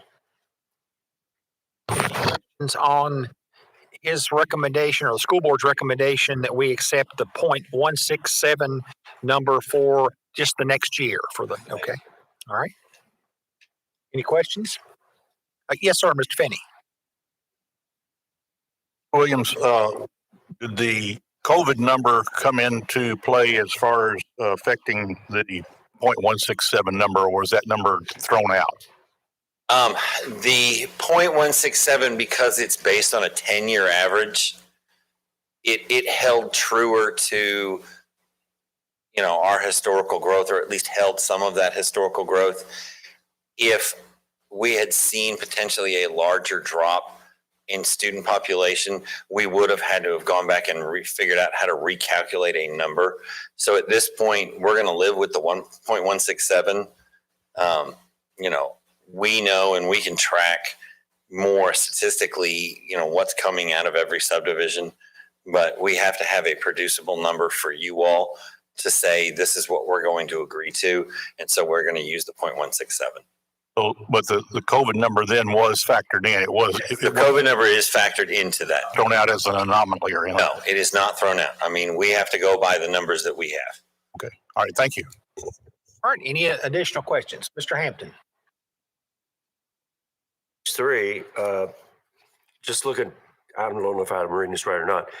Out on the 10-year projection here, it looks like you've got the enrollment actually going down just a hair. Is that right? When you go out over the years, yes, based on the calculations and how those calculations work, it changes, and we do projections every year. So that really the most accurate number is that first year number.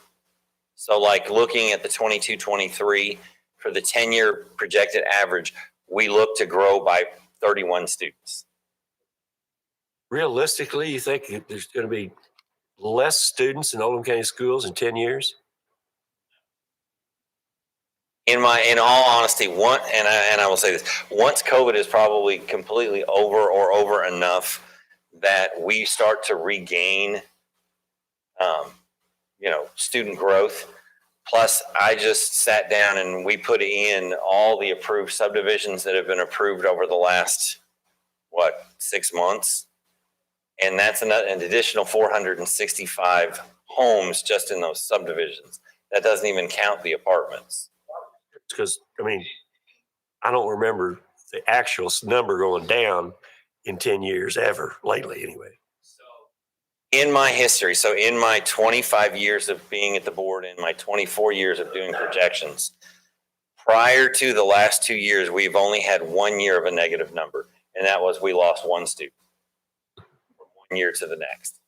So this is a once in a lifetime anomaly for me. And in completely honesty, it is messing with my numbers. Anything else, Mr. Hampton? Okay. Any additional questions? Any additional questions? Mr. Urban? Just a reminder that this is an annual, Michael comes annually to the Plan Commission. So next year, the numbers could be different. And, again, this is kind of the standard. Your algorithm that's used for these projections are quite reliable, even though they may not make logical sense as we think about it. Correct.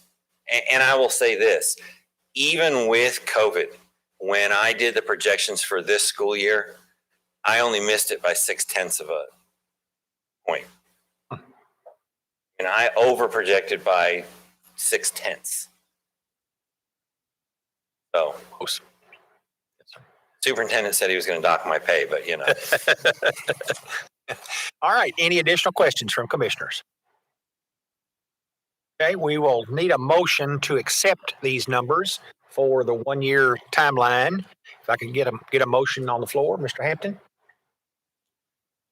Accept these numbers for 1 year timeline. Do we have a second? Okay, Mr. Finney seconds. Any discussion now on these accepting these numbers from the Oldham County School Board? This will be for a 1 year time period. Any discussion? Okay. Seeing none, I think we can just do this by voice vote. All those in favor of accepting these numbers signify by saying aye. Aye. All opposed, no. Okay, we have accepted the numbers as presented by the Oldham County School Board. All right, Mr. Baxter, are you ready to go? Okay. Yes, sir. All right, let's go ahead, Ms. Hashu, if you would, let's read the two next docketed items, please. Okay.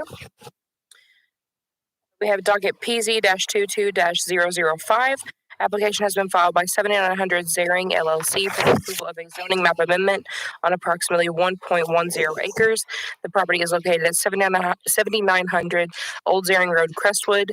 The proposed changes from R2 residential to C3 commercial general business. Excuse me.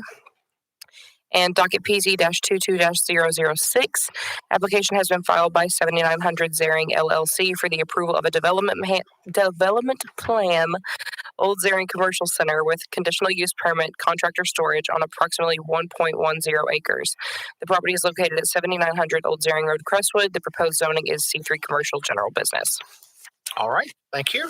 And Mr. McIntyre, if you would present the docket, please. Mr. Chairman, as Ms. Haichu stated, Before you all today is a zoning map amendment development plan and a conditional use permit for property located at 7900 Old Jaring Road in Crestwood. The zoning changes from R2 residential to C3 general business district. Here we have the aerial. You can see there's an existing house on there. To the north, you have Brownsboro Cemetery. You have some other contractor buildings and other storage buildings. To the, I guess that'd be the southeast, you have the newly developed subdivision. The name of it is escaping me at the moment. Celebration Park. Thank you, Amy. Here we have the pavement map, so you can see that there are two existing entrances onto Old Jaring Road. However, I do believe this building has been demolished, so this entrance may not be there any longer. Here we have the zoning map. So you have I-1 across the street, you have R2 to the north and south, and you have R4 to the southeast.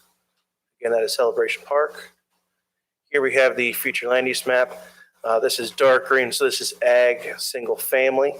So again, ag single family, it's just a projection. And that's what we have had to predict it as due to the existing single family house being there now and it being zoned R2 as it stands today. Case history, the neighborhood meeting was held on November 10th, technical review committee on the 17th of November. APO notices were sent on December 20th. Public notice appeared in the Era on the 16th of December, and the zoning change sign was posted 2 weeks ago today on the 23rd. There's no site history. The applicant again is requesting a change from R2 to C3 for a commercial center on approximately 1.10 acres, approval of a development plan, and a conditional use permit to allow for contractor storage in the C3 general business district. The proposed commercial zoning provides the applicant an opportunity to apply for a conditional use permit for contractor storage. Now, what that means is in the C3 only, and so not in C2, not in C1, in C3 and above, you would have to be able to do contractor storage, you need to obtain a conditional use permit, which you all can approve through the planning commission. Typically, those go through the Board of Adjustments, but you can, when you group them all together, you all can approve that today if you also choose. The proposed development plan shows 3 separate structures totaling 10,350 square feet, with building number 1 being 5,000 square feet, building 2, 3,850, and building 3, 1,500 square feet. All 3 structures will be intended for contractor storage, with proposed buildings 1 and 2 having an office component that can be seen on the development plan. The proposed development plan shows 2 entrances onto Old Jaring Road. The plan outlines 1 detention basin and sewer services will be provided by on-site septic. The plan meets all other zoning and subdivision regulations. And per the Oldham County Engineer's Office, neither a traffic assessment nor a traffic impact study is required in accordance with the Oldham County subdivision regulations. Here's the development plan submitted by the applicant. So you can see there's a landscape buffer along the, I'll call it the eastern side, all the way down along the frontage. You have a detention basin at the low-lying area down here. Again, the sign was posted on the 23rd. Here's the northern property line, or what appears to be, based on the grass being cut on this portion, or cut lower rather, and being a little bit higher. So that's what appeared to me to be the northern property line. Again, if you look down at the bottom right, you can see the orientation of the photo. So it just looks down this property line. As we move further down Old Jaring, so south, you can see that existing house.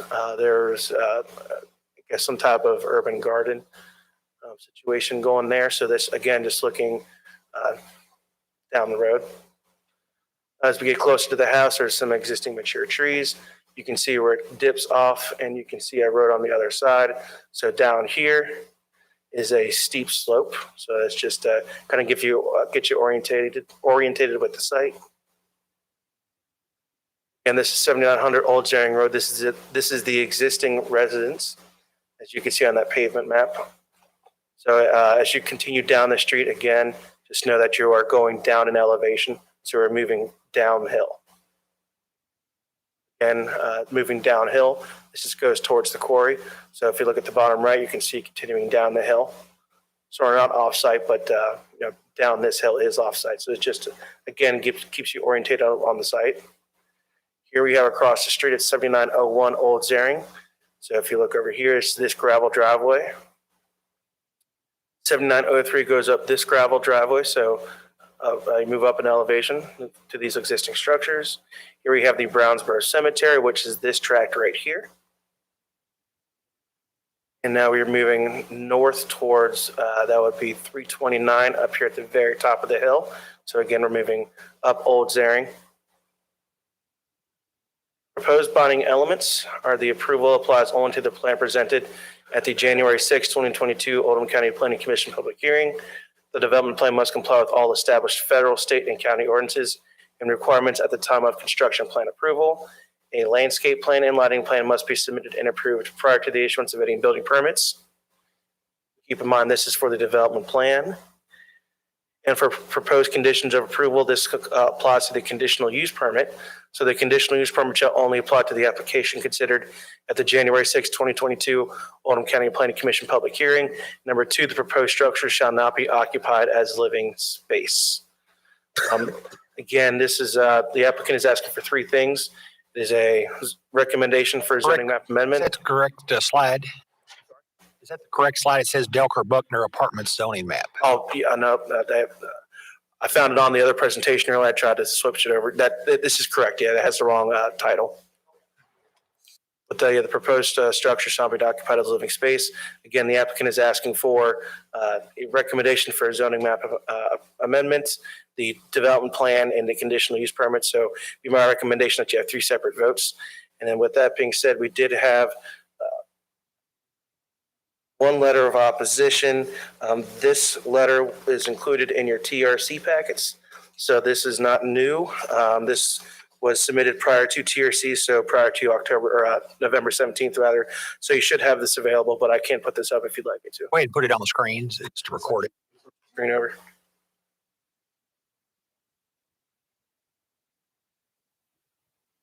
This letter of opposition is from a Mark Jeffries, and it is supplemented with quite a few photos. So I can put those photos up, or you can flip through them on your or through your packets themselves.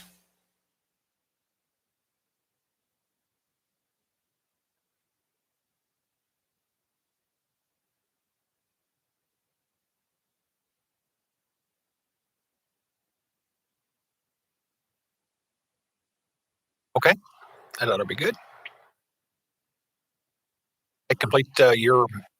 That's correct. Mm-hmm. All right, Mr. Silliman. Ms. Hyde, if you could switch the screen over.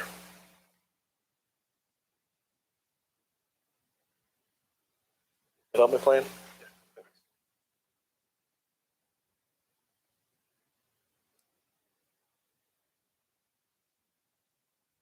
I'm Silliman, County Engineer. So this was reviewed at TRC, and some changes have been made for this plan. However, there's still some comments we have to be noted. The property itself, the lot is just over an acre. We typically base our need for a stormwater quality and erosion control permit and the Division of Water KYR 10 on the disturbance area. The disturbance limits aren't shown, but it appears that it would be near 1 acre or above. And the applicant may be assuming that also, or figuring that also, because the detention basin as proposed is shown. But if these disturbed limits are greater than 1 acre, we would require those 2 permits with the county and state. We'd also, I guess we need some clarification on the plan. I believe the plan states that this is in Zone X flood zone, but if you look here, they also label the Zone A boundary, and a portion appears to be outside Zone X within Zone A, so that needs to be clarified. This is also identified, we see this on mapping as a blue line stream along the south portion of the property.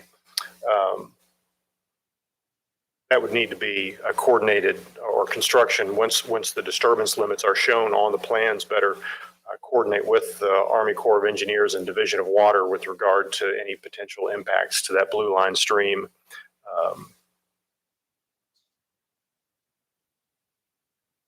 We already mentioned, Tom, you mentioned, I believe, that the traffic impact study, just because of the lesser number of trips generated from this development. A traffic impact study was not required.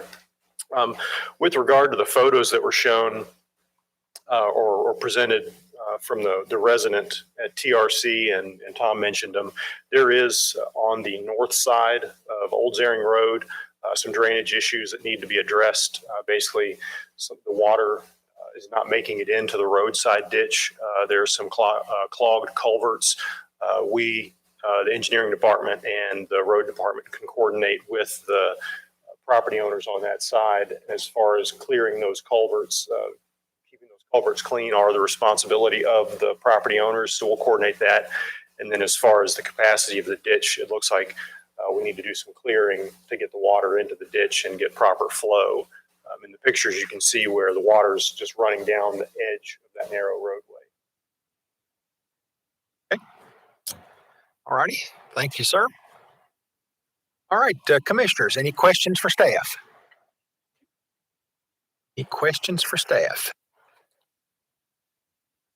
Mr. McIntyre, I do have one question. That cemetery that was shown, that's not on this property, is that correct? That is correct. That cemetery that is shown is this property right here. Okay. All right. Any additional questions or from commissioners to staff? Yes, sir, Mr. Douglas. For our county engineer.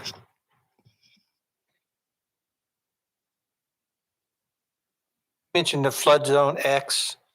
Is that just that particular area where it's marked, or is it anything above? It appears that this kind of bold, wider dashed line is the boundary that's being shown for those two flood zones. Everything above on this property is zone X? That with the applicant's engineer. That might be a question for the applicant, so they can clarify We're that. asking from the applicant is clarification on those boundaries and what is within and without. Okay. Any additional questions for staff? Nope. Okay, we'll move into the presentation of the applicant, the representatives, and others in support of the application. Mr. Baxter, again, sir. 117 West Main Street here in LaGrange. I represent the applicant.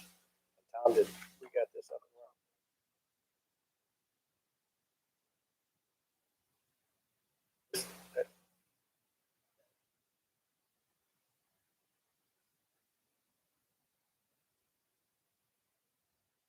I am here today with the applicant, who is the representative of 7900 Zaring LLC. It's Dean Hedges, and also Ted Bernstein of Land Design and Development is here, who want to prepare the site plan as it relates to this project. If I could get both of them to be sworn, Mr. Chairman.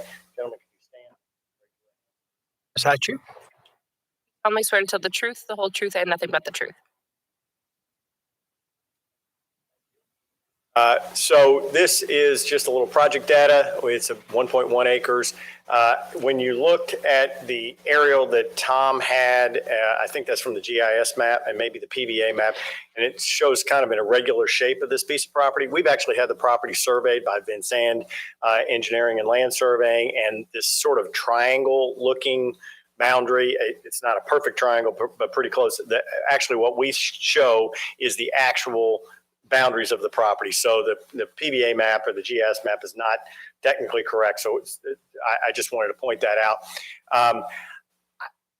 I know enough about what happened on Old Zaring Road in the fiscal court to be dangerous. So what I know is that past our site, the road was closed, I believe at the request of the Rogers Group. It might have been by a holding company that owns the property that asked that it be closed, but the road, essentially the county responsibility for the road terminates, although there is access, as I understand, to a residence further back there. You can get there from this site or from this road, Old Zaring Road, or there's another access point that is actually on the backside of our property that I'll show you here in just a second. Property is obviously zoned R2, and we're asking that it be rezoned to C3 to use it for the contractor storage that Tom discussed. This shows the future land use map, and Tom showed this to you already. We've got, I think it's probably better to show you the zoning map. And so here's our site. This is Celebration Park. This is R2 in this zone. This is property that is owned by the Rogers Group, by their holding company. I think they call it Reliable Partners LLC, owns that piece of property. And the access that I was talking about runs kind of down through here to get back up into this part. And then we've got all of this I, which is part of it is adjoining property to us, and part of it is where the Rogers Group has the quarry in that location. There's a bunch of C up here, C3, C2. There's a C3 site here.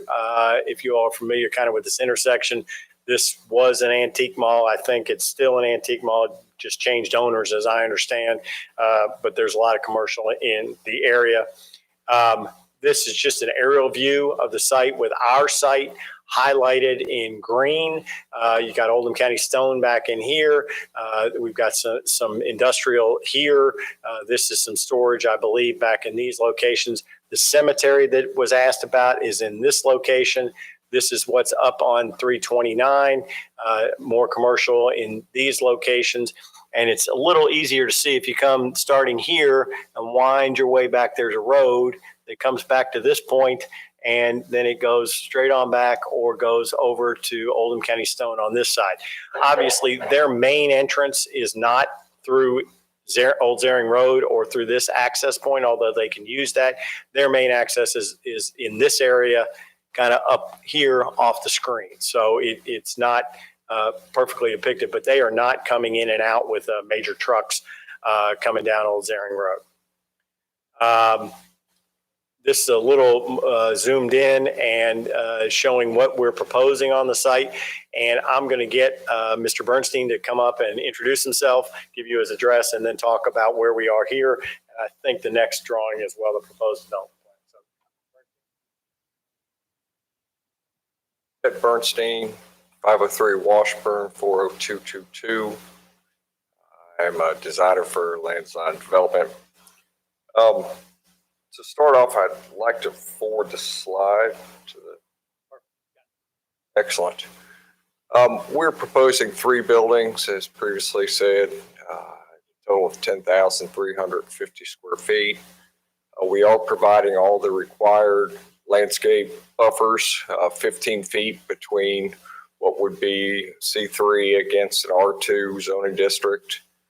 And we are adhering to all property setbacks. The question came up earlier about the flood zone. Everything that we are proposing as far as limits of disturbance is going to happen in zone X. We're going to stay outside of the stream as best we can. I would suggest that by the time we get to engineering and produce our engineering drawings, we would be no farther than possibly 5 feet to the south of the proposed ditch that runs along the back of the property. Stormwater will run to a detention basin, which will eventually slow the water down. It will be released at the same rate or less than what exists now on the property. And we also have looked at these buildings to see how we can keep them as friendly as we can. And I think you'll notice that the 2 overhead doors for the larger buildings face inwards instead of facing outwards, thereby avoiding any neighbors having to possibly see into any of the interior buildings. Parking meets all the thresholds of the Land Development Code. And we are also going to propose that we were going to try as much as we can to maintain the vegetation along that creek.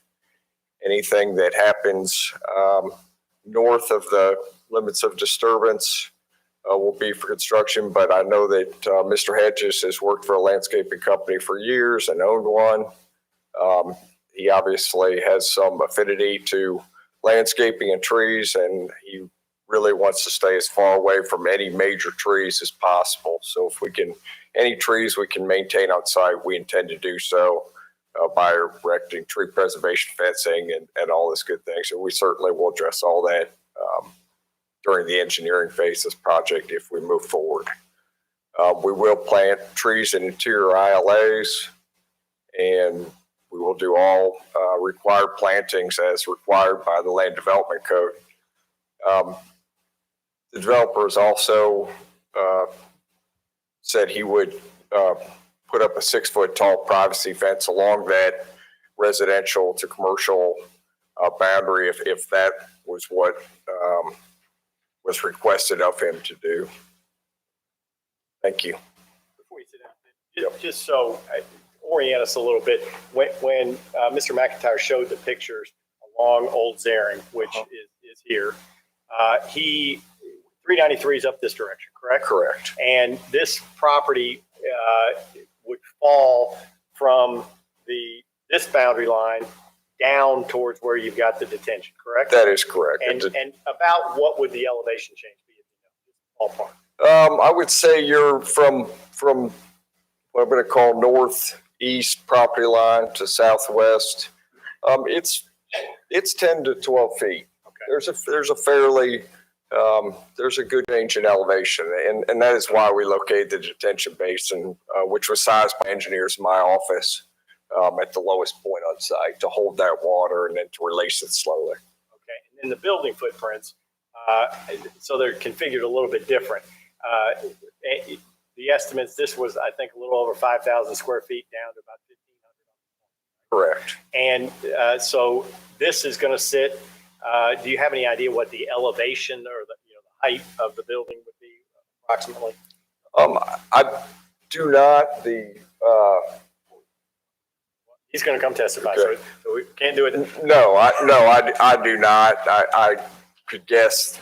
I could make a guess, but I do not know the exact elevation of it. Okay, so and the buildings will be kind of tiered. Is that what? That is correct, because we'll have to make up grade as we go down the site. Okay. And the area that you're talking about this is where the flood zone is along in here, right? Correct. And so you don't want to have to get into any of that. And I think it's hard to see on this drawing, but this is the line right here, or is that the vegetation? No, you're right. It's right. The line runs just like that. Kind of hard to see on this rendered site plan. And obviously, we don't want to disturb the creek at all. Correct. Okay. And all construction will be done in Zone X. Okay.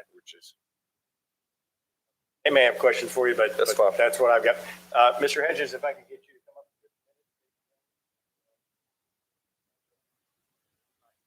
Hedges, I'm at 1700 Kensington Place, Louisville, Kentucky, 40205.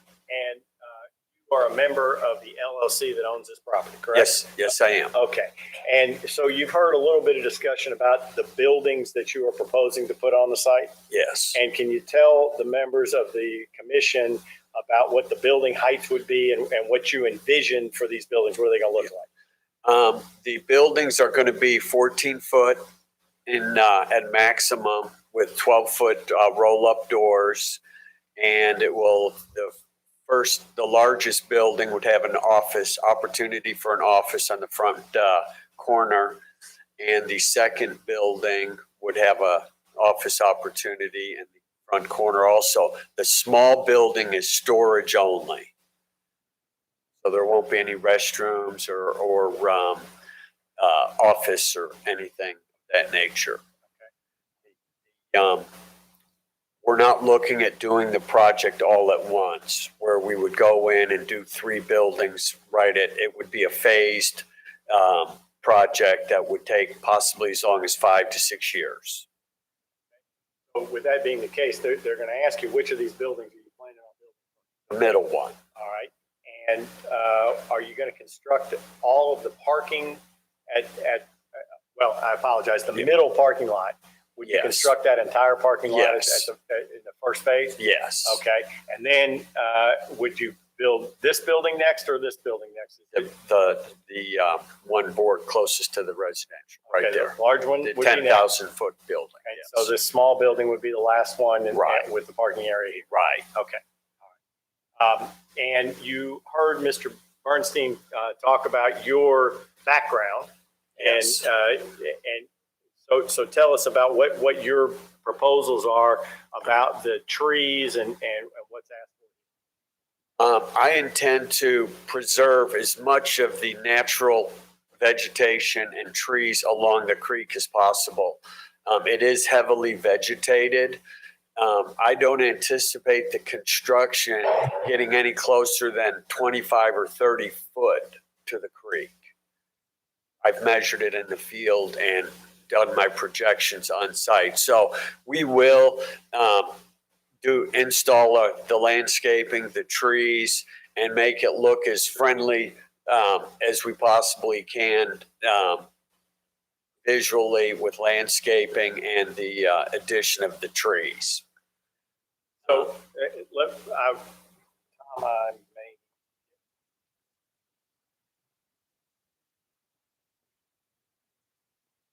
So this is the drawing that was submitted, and I just want to just generally talk to you about the area, okay? Okay. So Old Zaring Road,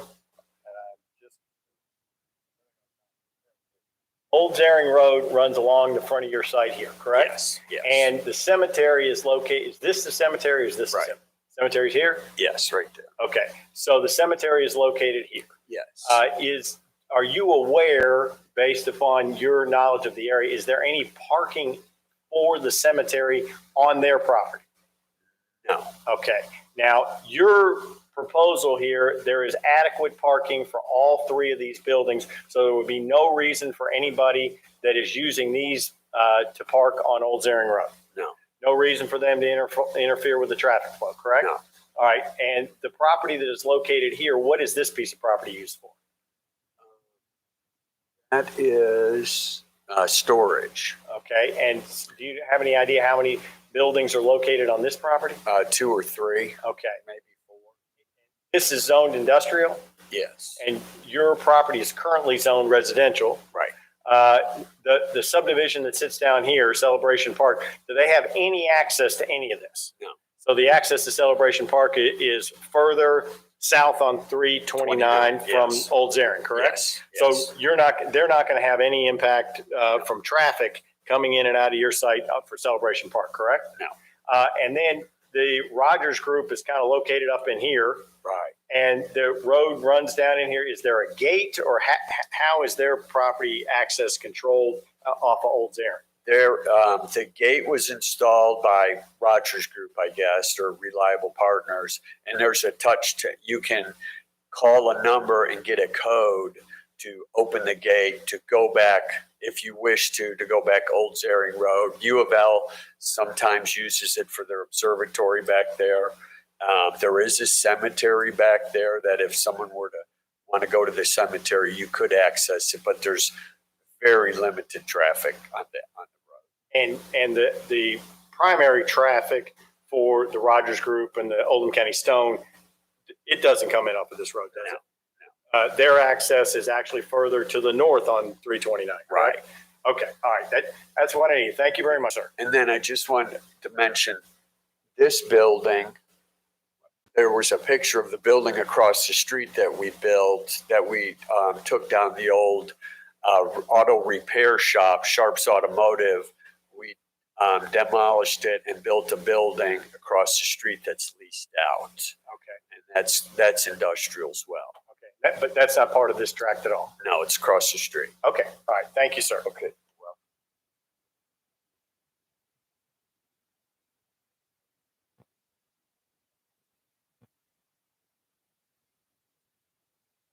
So, Mr. Chairman, this was just again, a rendering. Mr. Hampton, I know you may ask about it. So this is a rendering of the type of construction.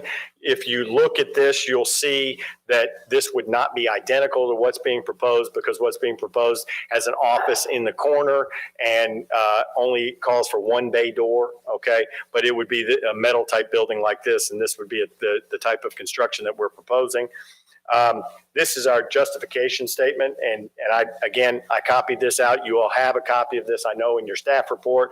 I copied this out of what I had proposed. If you look at the GIS map that shows the current zoning in the area, there's I-2 across the street, or I-1 across the street, there's I-2 in the area, there's C-3 in the area, and there's R-2. We've got a mixed use, mixed bag out there. What my client is proposing, we get to sort of the end of the public part of Old Zaring Road, and they're proposing putting in contractor storage, which is similar to what's across the street. So we don't think that this is a major change. So we're asking that you recommend the zoning map amendment and approve our development plan. And this is just my conclusion where I request that relief. So we obviously will answer any questions you have at the appropriate time. And that's all we have, Mr. Chairman. Thank you. Thank you, sir. All right. Is there anyone here that would like to speak in support of this application? Anyone that wants to speak in support of? Okay, seeing no one, we'll now move into testimony and questions by those opposing the application. And we'll need to get you sworn in and name and address. Is there anyone else that would like to speak? And okay, let's get everybody sworn in at one time if we could. And besides you? Only swear to tell the truth, the whole truth, and nothing but the truth. And we just need your name and address for the record. William McMakin, 5711 West Highway 22. Okay, go ahead. There's a lot of misinformation on this thing. To start with, that little road's not but about 10 foot wide.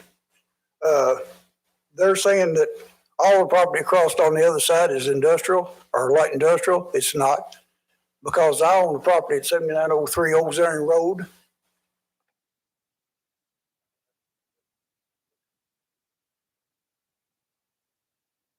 Okay. Yeah. That little road right there is about 10 foot wide. And what they're telling you is... Pull the microphone a little bit closer to you, sir. Pull the microphone a little closer. There you go. It's about 10 foot wide. You can't meet another car on it. We've had problem in it before, because up here where it comes in off of 329, they've got a building that sits right on the road. And we've already had trouble with the blocking road there with semis and so forth. And you can't get out. So, and then they come down here and they said, well, all this property over here is light industrial. Well, it's not, because I own 7823 and I know it's residential. We own, my brother and I own making rental stores next door at 7903. And the difference between us is they're going to have to access straight off. Well, I messed all it up. Straight off of their property onto the road.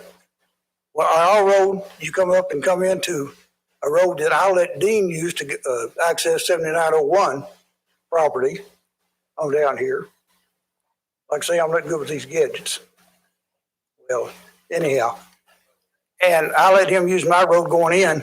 The difference between us is I said about our nearest building is 200 foot from that road. Can you point us out on this map what you're probably talking about? I can't make this thing work. Okay. All righty. This road, well, come on, little thing. That road right there is mine, comes up to my shop.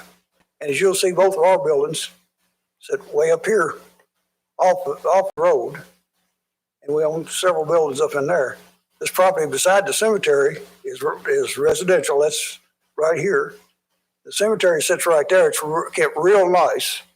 You're going to have this junk right across the road from it, which is not good. There's no way, if they have to bring a truck in, semi or anything, off of this little road into these two units. I've got friends that are truck drivers. You cannot put a truck in there. Trust me. Now, he's also talking about having a bunch of parking spaces here. So they're going to be coming and going on that road. And I don't know why they don't have to have a study on that road on the amount of traffic, because every time we apply for another building, they have to do a study before they'll give us a permit for another building, which we're not going to build anymore, don't get me wrong. But I don't know what else to tell you. The road is not out of use. I know it, yeah, Oldham County Road Department still takes care of it past this property. Rogers Group owns from there on back. They did that primarily because they've got property on both sides of that road back there. It goes back to U of L Bird Observatory, plus they've got a regular observatory back there. They take care of the road, saves the county thousands of dollars every year because it's a fairly long road. It's gravel. And I had a friend that worked for the road department, and they spent thousands a year ditching that thing and trying to keep it right. So they maintain it. But yes, to come in and out, they still come in and out that road. It has nothing to do with Oldham County Stone because they don't come in and out there. They've got an entrance up on the hill. And I don't know what else to tell you about it other than just the road is the main kicker to the whole thing. So if he can get that road widened and fixed and everything, I'd be tickled to death with it. You know, Dean and I are friends. Don't get me wrong, Dean and I are friends. I let him use my road going into my property to access 7901. So, I mean, we get along all right and everything. It's just the idea that it's just not a good fit for the property. And there is somebody living there. Dean's got a boy that works for him, lives on the property now. So, you know, they're misrepresenting a lot of stuff that's not right. So, if they get their ducks together, well, I guess it's all right, you know, but that's my opinion on it. Okay. Thank you, sir. Oh, also, while I'm here, Mr. McIntyre did have some stuff from Tony Jeffries, Mark Jeffries, on his property, which is adjacent to that, right beside it, the residential. Well, I can't use that stuff. He's got some pictures that we've had trouble, like I say, with them parking trucks up on the other end. And, yeah, that's Tony's property there. And up here with this other building up to the right, we've had trouble before because they can't unload semis and stuff up there without parking them in the road. Well, if they park the road, you can't get around them.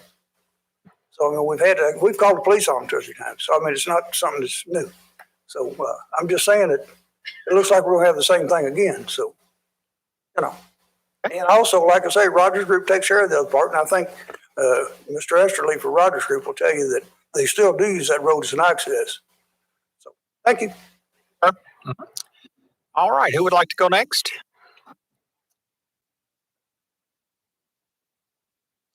Your name and address for the record, sir. Don Esterly, 7616 Highway 329. Okay, go ahead. I represent Reliable Partners, and we have common ownership with Rogers Group. So I represent both companies. And I'll start by saying we love development. So we have no problem with the development concept. Our issue is as Billy Ray said, is totally with safety. The road here at Old Zaring is roughly 10 feet wide. And so if you meet another vehicle coming, when you're coming and going off the road, you have to go onto private property to allow that vehicle. One of the other vehicles has to go on private property to allow it to pass.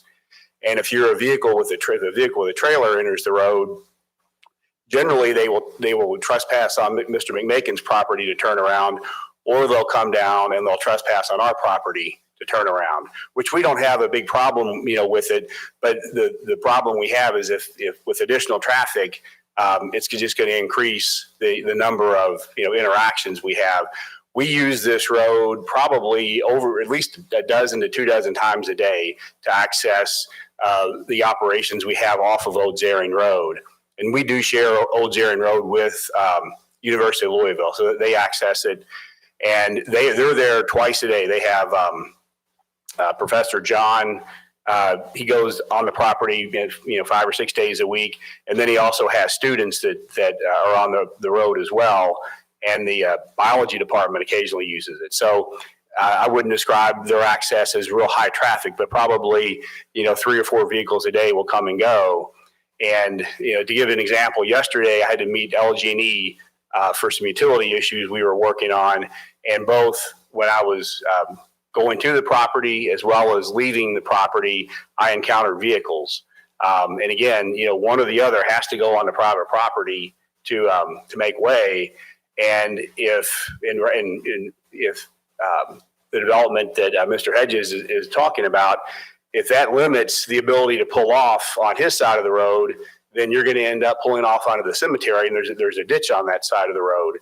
So again, if there's a way to widen that road to accommodate the additional traffic, we would be happy to support the development. But as the road currently is, we think it's going to cause a hazard. The other thing that has been discussed, there's a new warehouse back in this area, and there's a blind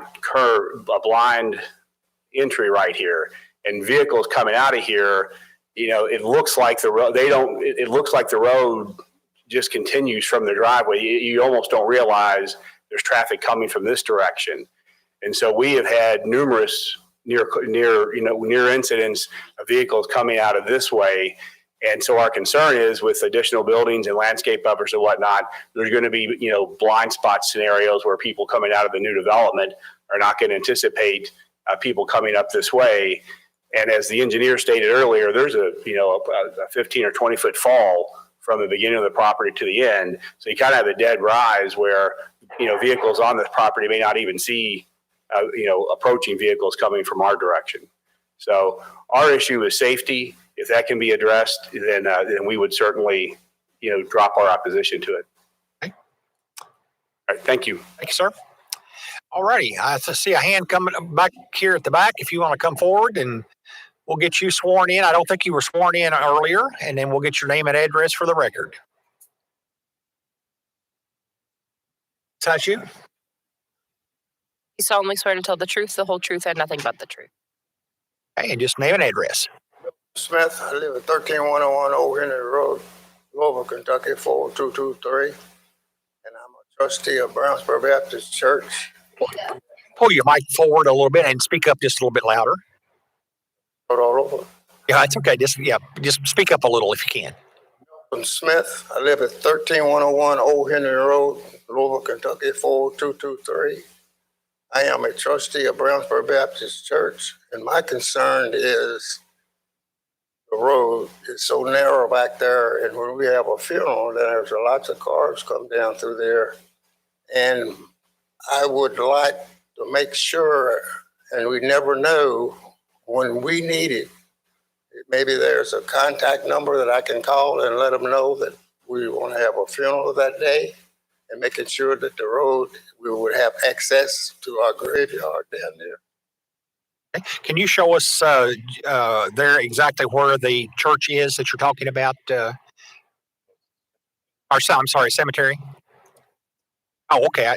Cemetery. Yes, sir. All right. But our church is there on 329. Okay. Right down the road a little bit. Okay. Any other concerns? If there's any way possible that we could have a contact number, that if and when we need to use the cemetery, that we make sure we can get to it on that day. Okay. Appreciate it. All right. The road is so narrow, you just can't. Sure. Thank you, sir.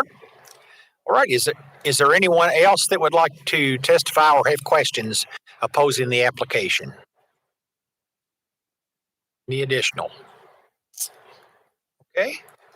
Seeing none, we will move into questioning of the applicant and those opposing the application by the commission.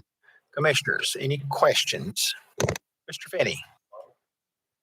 I have a question for the applicant on the parking and number of spaces and the number of vehicles.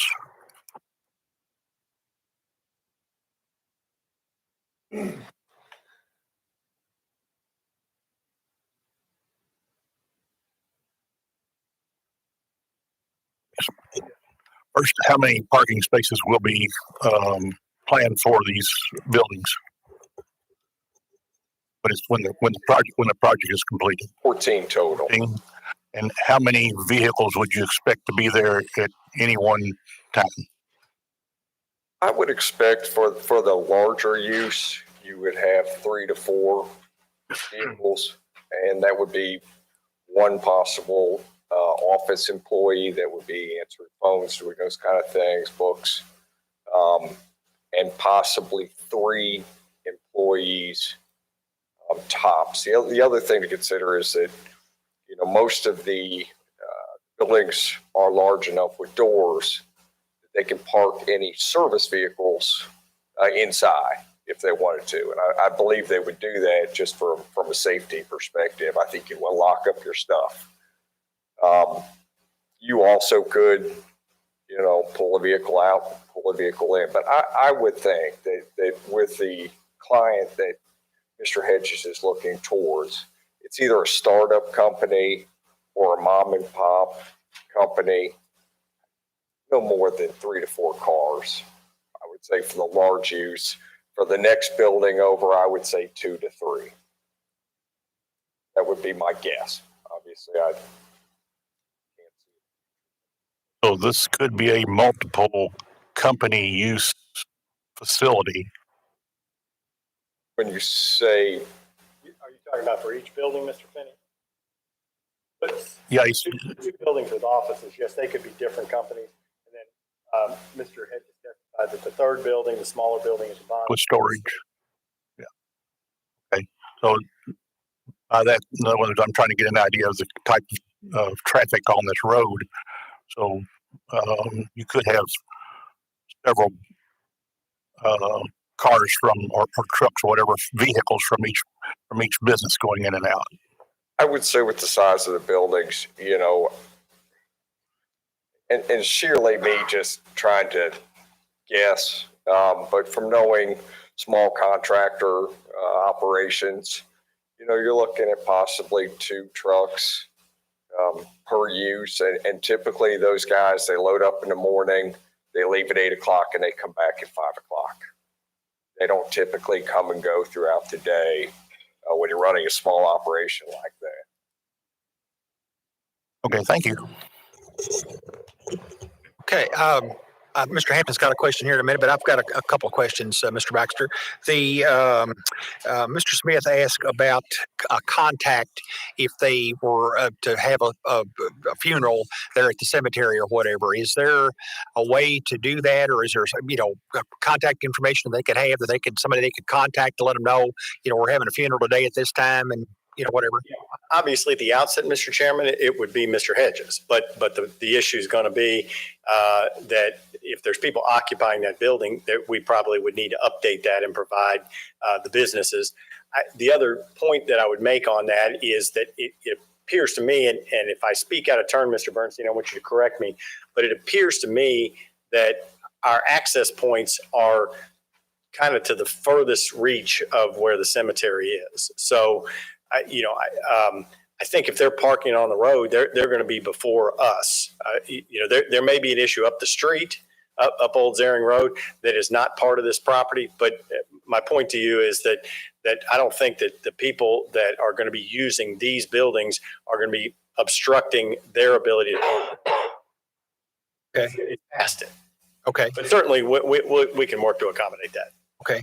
And then Mr. Easterly's concerns about traffic in and out and the narrowness of the road and whatever. What type? I guess my question would be what type of materials or equipment or what are these buildings going to be used for? I guess would be my question. You need to answer that question because you're the owner. Come on up here. What do you envision? I'm envisioning one like possibly a woodworking shop or a cabinet shop.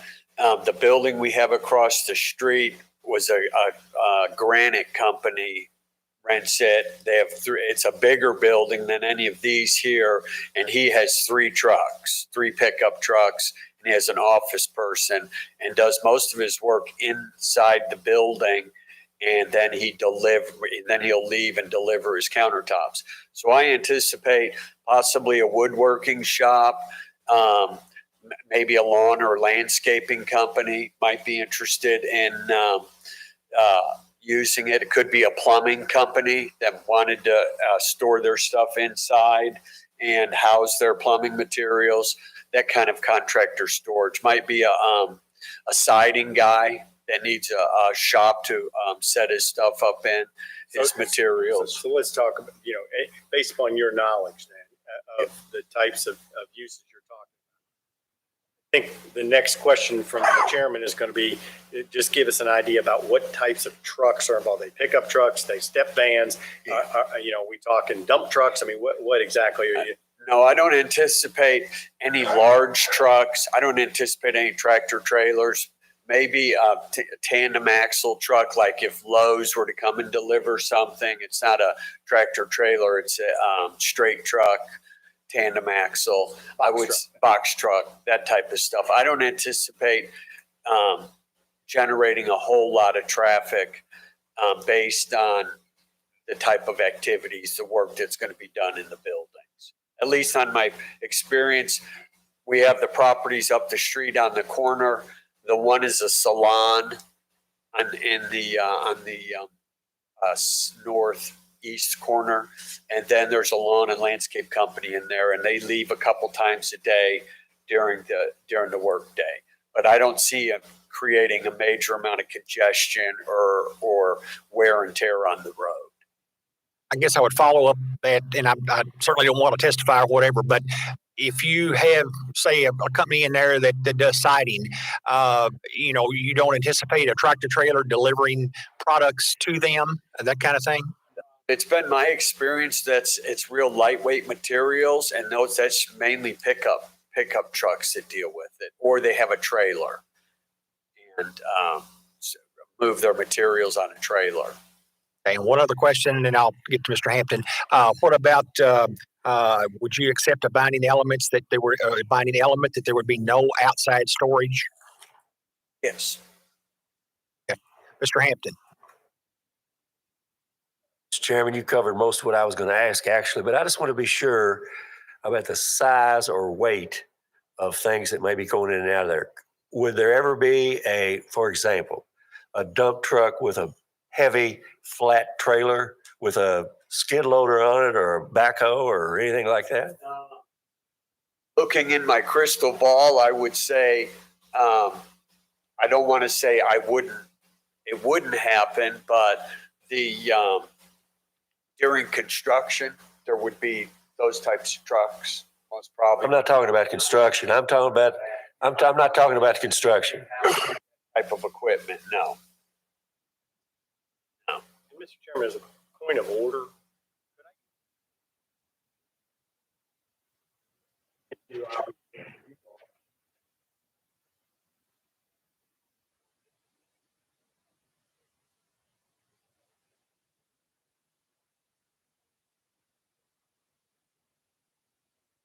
Sure.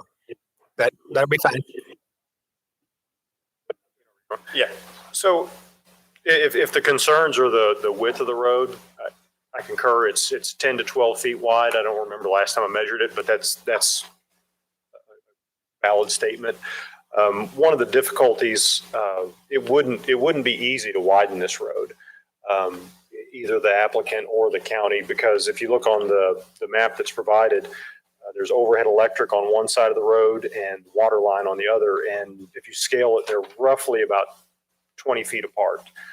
So typically we can't encroach on the overhead electric without moving that. And typically the utilities don't want to be encroached on by having asphalt pavement over top of it. So between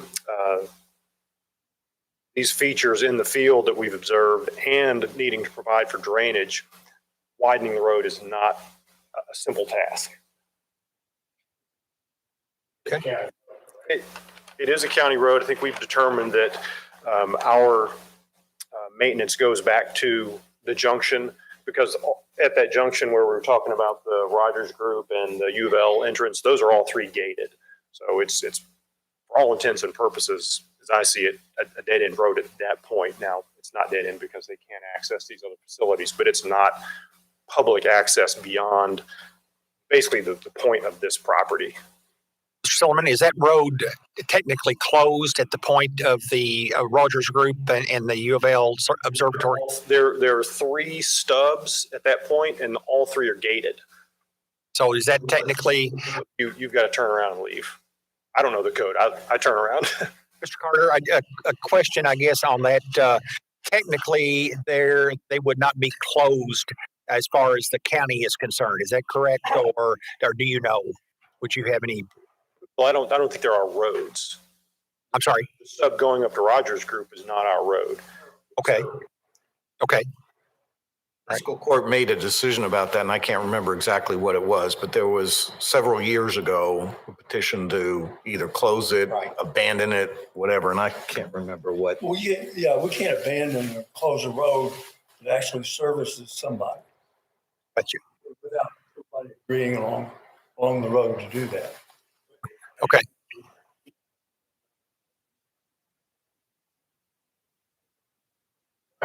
Reliable Partners came before the fiscal court and asked that the road be terminated basically kind of at the point of our property. It's just beyond that, yes. And the county does not maintain the road past that. And generally speaking, there's no public access past that, correct? Okay. It's beyond that point. Mr. Hampton, I didn't mean to interrupt you there, but do you have any further questions? No, sir. Okay. Mr. Douglas. Jim, you can stay up there in case you might want to answer something. So. Based on your experience, Jim, and your expertise, I know the South Oldham Fire Department indicated that they will provide service to there. In your expert opinion, can they get their trucks back there to service if there was a fire or emergency? But I guess the alternative would be there's a water line that they may require a hydrant. Is that included in these plans? Hydrant, okay.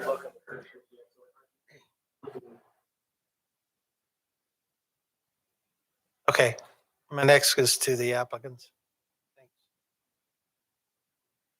I guess this would be related to the stormwater and maybe the location for the building. My understanding is there's at least two entrances off of the road of Old Zering, which is whatever it is. Is there a site for dumpsters or garbage that are going to be located on the property? We would have roll-off trash pickup, so just trash bins. The trash bins or dumpsters or? Bins. We're not proposing any dumpsters at this time. Next is regarding the blue line stream. Has that been identified that it is a blue line stream? Yes, there is a blue line stream. It's off our site. And we identified the flood zone that's associated with that. We'd be happy to work with the engineering department and further. Our surveyor went off-site a certain number of feet, but never got to the point of identifying the actual stream bank and the limits of the stream. We would want to verify that in the field. What mitigations will you use to ensure that no improper runoff from any of those sites of construction, whoever comes in? Because I understand you got a detention basin, but I don't see any drainage proposed, and I guess you'll do that. I'm not sure if that's going to be an Oldham County stormwater runoff proposal or plan, management plan submitted, since this is under 1 acre. So I'm concerned about that. We will have to obviously do construction drawings. They will have all the erosion control devices that we would use. Just looking at it currently, I believe that you would construct the basin or the swale first that runs behind the buildings. If you kind of looked at that drawing, you can see the arrows. That's the general vicinity of where we would want our swale to run. And that way, any sediment coming off from construction would flow into that and down to the basin. We would construct the basin first. We also, behind that, would put up silt fence and obviously any other erosion control measures that engineering would suggest that we do. The parking area, impervious surface, is that paved? Yes. There'll be asphalt. Will there be drainage going to the detention basin? Actually sheet drain down to the swale because the site will actually fall from the road back towards the creek. We'll catch the water before it gets to the creek and divert it to the detention basin, which will hold the storm water until it runs off, runs into the natural drainage that exists there now. Thank you. Okay, any additional questions? Additional questions? Okay, seeing none additional questions, we'll move into rebuttal evidence and cross-examination by the applicant. Mr. Baxter. You have 10 minutes on this, sir.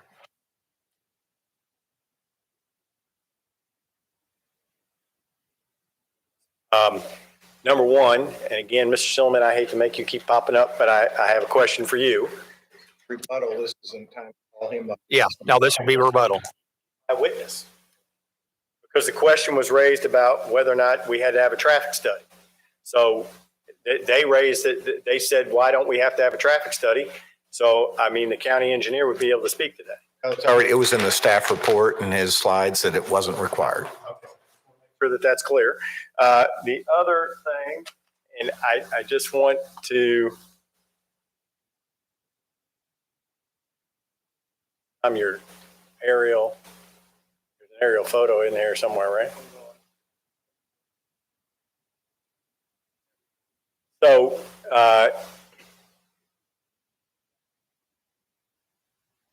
actually, Mr. Chairman, I don't have anything else.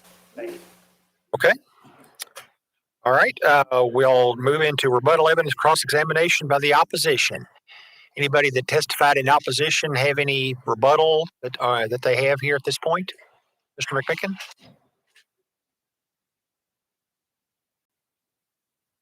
Well, like I see, they're saying that the cemetery is not across, well, the entrance for the cemetery is right straight across from where they're gonna come out on Oldham Road. Okay. It's hard to tell with that map, but it is. It's just right straight across the road, and they maintain it nice. They keep it nice. You know what I'm saying? And they're a good bunch of people, and they're just, in a way, they're misrepresenting things the way they are. And to start with, that road, as wide as it is, if they got to have any kind of garbage truck or anything in there, it cannot turn in off that road into that entrance. Unless they make that entrance 100 foot wide. So, okay. Just saying, you know. Thank you. Okay, thank you. Anyone else that wants to have a rebuttal? Mr. Easterly?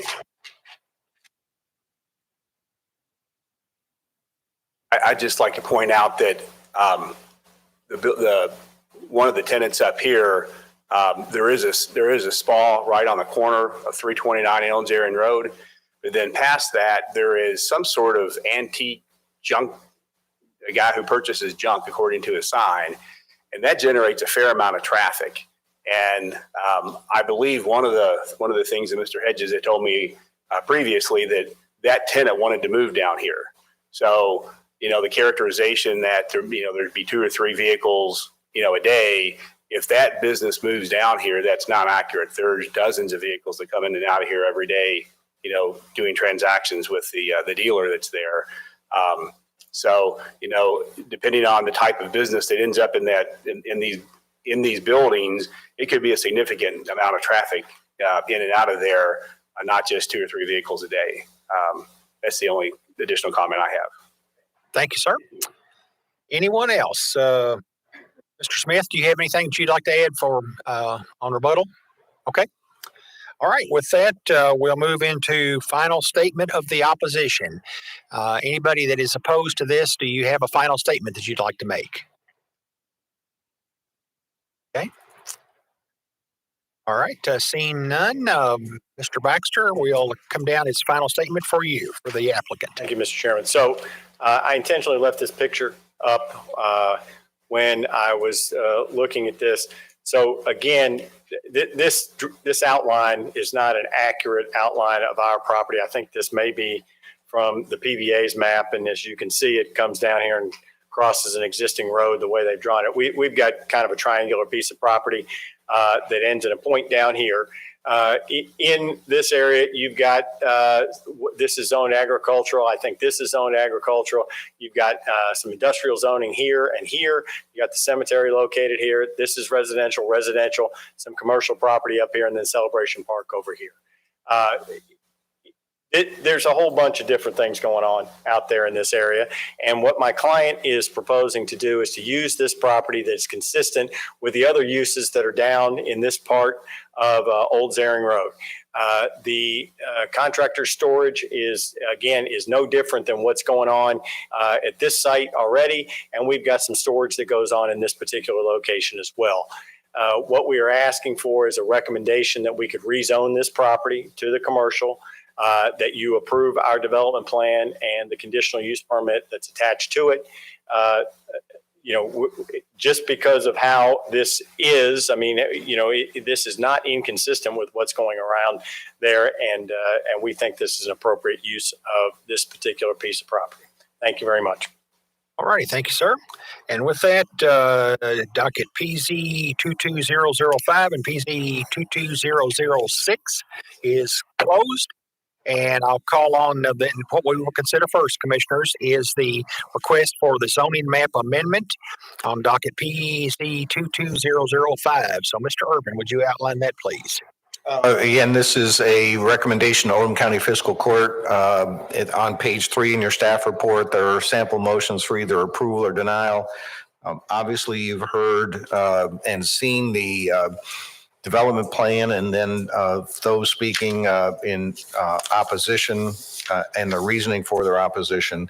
That comes into play, obviously, in your recommendation on whether this is an appropriate zoning or not.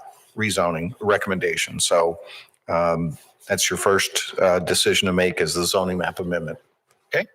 And with that outlined by Mr. Urban, we'll now open it up for a motion for consideration on the zoning map amendment request on 1.10 acres. That the proposed change is from R2 residential to C3 commercial general business district. And this would be a recommendation to the Oldham County Fiscal Court. Mr. Finney. I make a motion to not approve the zoning change due to the fact that we lack the infrastructure to support the business that is being applied for. Your motion is to deny the proposed zoning change recommendation. Yeah, fiscal court. Okay. Mr. Carter, does he need to outline, is that an adequate reasons, or does he need to clarify? What he's saying is that the rezoning is inappropriate due to the Lack of infrastructure. In other words, the road is not adequate to support the business. yes, that is.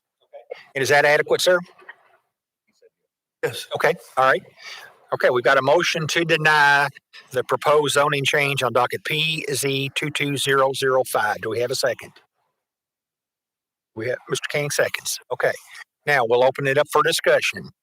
And this is a motion to deny zoning change. And if this were to pass, then we will not consider the development plan moving forward. And just remember that a vote of yes is a vote to deny. So you're supporting the motion. Either you're voting to support the motion, either yes or no. If you don't support the motion, you say no. And if this motion to deny passes, this is a recommendation to Oldham Fiscal Court. So they have the last say on, whether to accept our recommendation. Now, if they override us and do, approve a zoning change, then it would have to come back to us for consideration of the development plan. And the conditional use, correct. And conditional use. So just make sure everybody's clear on what the motion is that we're considering. Is there any discussion on the motion to deny? Okay. We'll proceed with the vote then, Ms. Haichu, and just make sure everybody understands that if you vote yes, you're voting to deny the request for the zoning change from R2 to C3 commercial business district. Ms. Haichu? Mr. Douglas?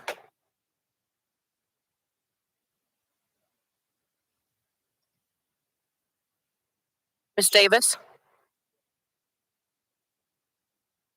Mr. Elder? Mr. Halfling? Yes. Mr. Hampton? Mr. King? Yes. Mr. Finney? Yes. Mr. Jeffries? Yes.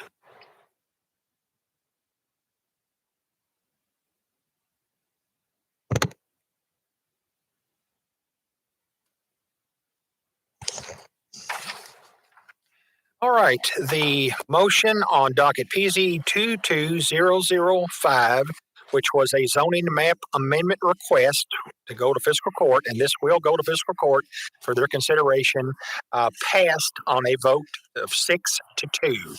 So the motion to approve the zoning map amendment is carried. Deny it. I mean, motion to deny is to deny, and that passed on a vote of 6-2. So that will be the recommendation that will go to fiscal court. So with that, we will not have anything to consider on the development plan, and we're down, commissioners, to other business, which is we've got one, I guess, training credits for Mr. Falvey and Ms. Davis under House Bill 55. So, Mr. Falvey and Ms. Davis both submitted the 6 hours of continuing education for the Kentucky Real Estate Commission core course. This was done in 2021, so this would go towards their 2021 credit hours.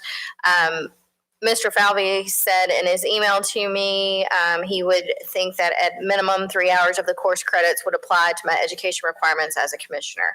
I don't know if Ms. Davis feels the same, or if it was more, or do you feel 3 of the 6 hours should be credited? Okay. So they talked about Fair Housing Act and errors and emissions as well, but the majority was on fair housing and so the recommendation is for 3 credit hours. for Commissioner Davis and Commissioner Falvey. Could I get a motion from the floor, from the commissioners, to accept the three training hours under House Bill 55 for Commissioner Falvey and Commissioner Davis? So moved. Okay. Have a second? Second. Okay. Mr. Elder seconds. Any discussion?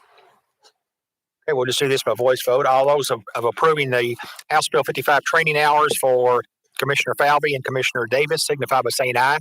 Aye. All opposed, no. Okay, that's approved. And with that, Ms. Albee? We have our meeting, our regular meeting on January the 25th. So we do have 2 docketed items. You will be getting your information. I did send the agendas out and ask for confirmation for attendance for that. So you will be getting that information hopefully in the next week or so. I've gotten a lot of notifications about the roads. The roads are significantly slick, so please be careful going home. Yes. That's all that I have. Have an SRC meeting, and Jim Silliman is going to present information regarding some of the engineering issues that have been discussed with the development community. Right. That is on the 27th. The 27th. All righty. Well, I think that completes our hearings today, and it's about 12:30. So as Amy says, be careful going home because it does. See you, everybody. Same here. Thank you all. We'll stand adjourned.